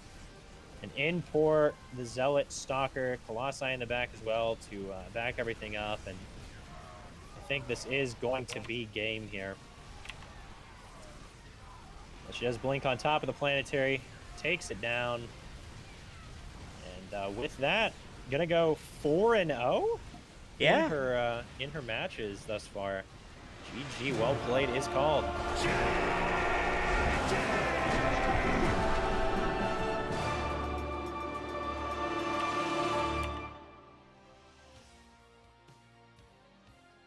All right, well, let's bring him back in. Well played, both of you, especially instability. But let's start with Hurt in Time. Hurt in Time, you know, you looked better in this game than you did the last time you guys played. However, it seemed like some of the timings were a little off. How do you feel? What do you think went? You know, how did it go for you in game 1 and then game 2? Game 1, I didn't control my units well when I first started pushing. I lost too many of my aliens. You know, basically the protection for my tank, I lost it, and you know, I just couldn't amass for the counter. So she just out macroed me. The first game, the second game, the base trade just didn't work for me. Yeah, that base trade was usually good for Terran, but not this time. Yeah. Yeah, she had two bases still. You know, I should kill all my SCVs except for my one base, and took me a while to build everything back up. You know, I can't use one probe to build an entire city. Like she can. Yeah. Well, she didn't have to build an entire city. She had bases She that had you it? didn't know about too. So that's the problem. Wow. I knew Yeah. about the two on the top left, but I didn't know she had more. Oh, dang. Wow. Yeah. Good games. But yeah, good games. Let me ask you about game 1 though. You went mech, and you had a nice foothold, but it seemed premature where you pulled out with all these, mech units. Got it's a one-way trip, right?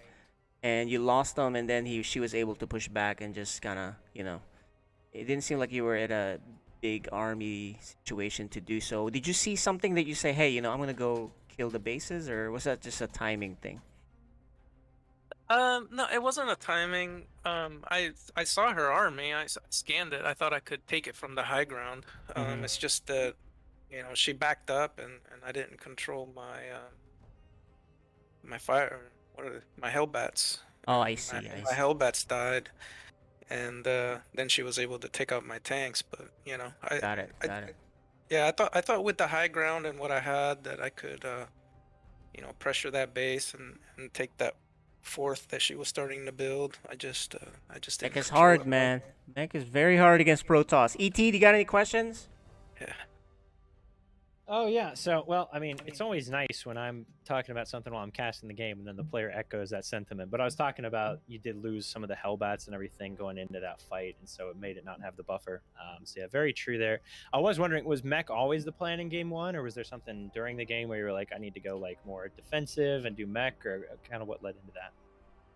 Well, I'm a mech player.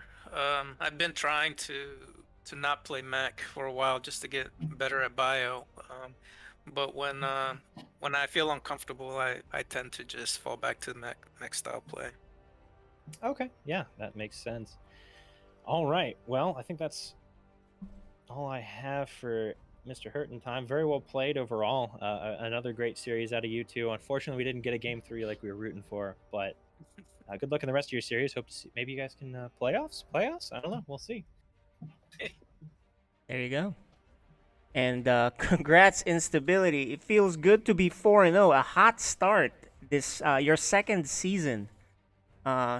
You barely missed the playoffs last season. And you had a lot of 2-1 or 1-2 losses in series. Now this time you're like, you know what? I'm gonna make sure I get 2-0s, not these 1-2 losses, right? So, how you feeling? I thought winning versus Sir Malignant was a fluke, so I wasn't really expecting to do that well again, but I guess I have just improved a lot since last season, and it's showing, which is always a nice feeling. I gotta ask you, that first game you did this build, and I want to know, is it that Max Packs build? It looked It's a Max almost Packs build. exactly. What's that? It is a Max Packs build. See, I yeah. knew it. I knew it. And then where did you learn that from? From the YouTube Holy Hit? I forget what the YouTube channel is called. It's like ES Champ, maybe? Yeah, that's the exact one. Holy Hit did the explaining of it. And so, perfect. Yeah, I knew that's what it was, and it was good to see that you executed it really well. Nice job. Thank you. That was ET? in game 2 or game 1? Game 1. It was Game one. DT harassed to macro, so that's what she did. Oh, DT drop. I was determined not to die to DTs. Yeah. ET, go ahead.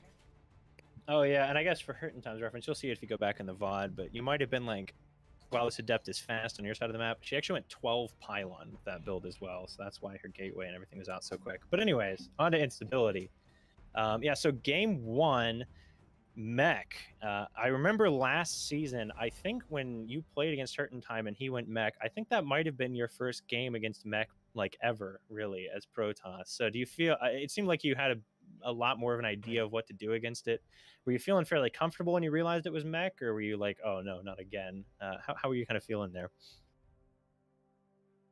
I don't know. Well, when he showed up with what felt like 20 siege tanks at my front door, I was a little panicked, I will admit. But other than that, I don't know. I wasn't relieved. I wasn't terrified either. I was just like, oh, it's usual. All right, fair enough. All right, and then game 2, did you find kind of feel in control the whole time, or were you pretty worried at any point, like when the base trade happened, or when the base trade happened, were you kind of like, yeah, I think I'm gonna win this one? How did you feel? When I was doing a really bad job defending the drops, I felt like I was gonna lose. And right up until the point where I scouted with my zealot that he only had one base after the base trade, I thought I was still losing. Okay, all right. Well, yeah, very well played overall. Some great games, and yeah, I enjoyed it thoroughly. Any other finishing, closing questions from you, KJ? No, looking forward to seeing more games from both of you. Hurt in Time, your games were pretty close to, it wasn't it just snowballed, right? So it's back to the drawing board, some adjustments here and there. Meanwhile, for Instability, my summary is definitely a huge improvement from last season. See how you keep your momentum, get a nice lead in Code S. So nice job, guys. Yeah, all right. Good games. GG's. All right, see you guys. Bye-bye. Thank you, guys. And looking at the rest of the schedule, right? If we see what you guys have, let's show that on screen really quick. We do have, show that right. Instability's got Ghost Chant, a Terran again, but a Bio Terran, so that'll be really interesting. And then Dark Menace for you right after that. Meanwhile, Hurt in Time, your next game would be. You got a while till your next game because you played quite a few, but you'll be facing the formidable Neutrophil. So that won't be for quite a while till March. After March. So March 18th. So you guys got a long ways to go, but good seeing you guys tonight. And we have our Friday match. We'll see you back, ladies and gentlemen, people watching the tournament. And that's gonna do it for us. ET, thanks for casting tonight. How do you feel Yeah, thanks about for the having games me. tonight? Oh, I feel great. That was some awesome series. It's Yeah. always cool when the Code B, series and things like that go a little crazy and long and Mhm. everything. A lot of times those can be some shorter games, so it was cool to see an extended series there. Yeah. Great overall. All right, so we'll see you guys back on Friday, 7 p.m. You guys have a good evening. Laters.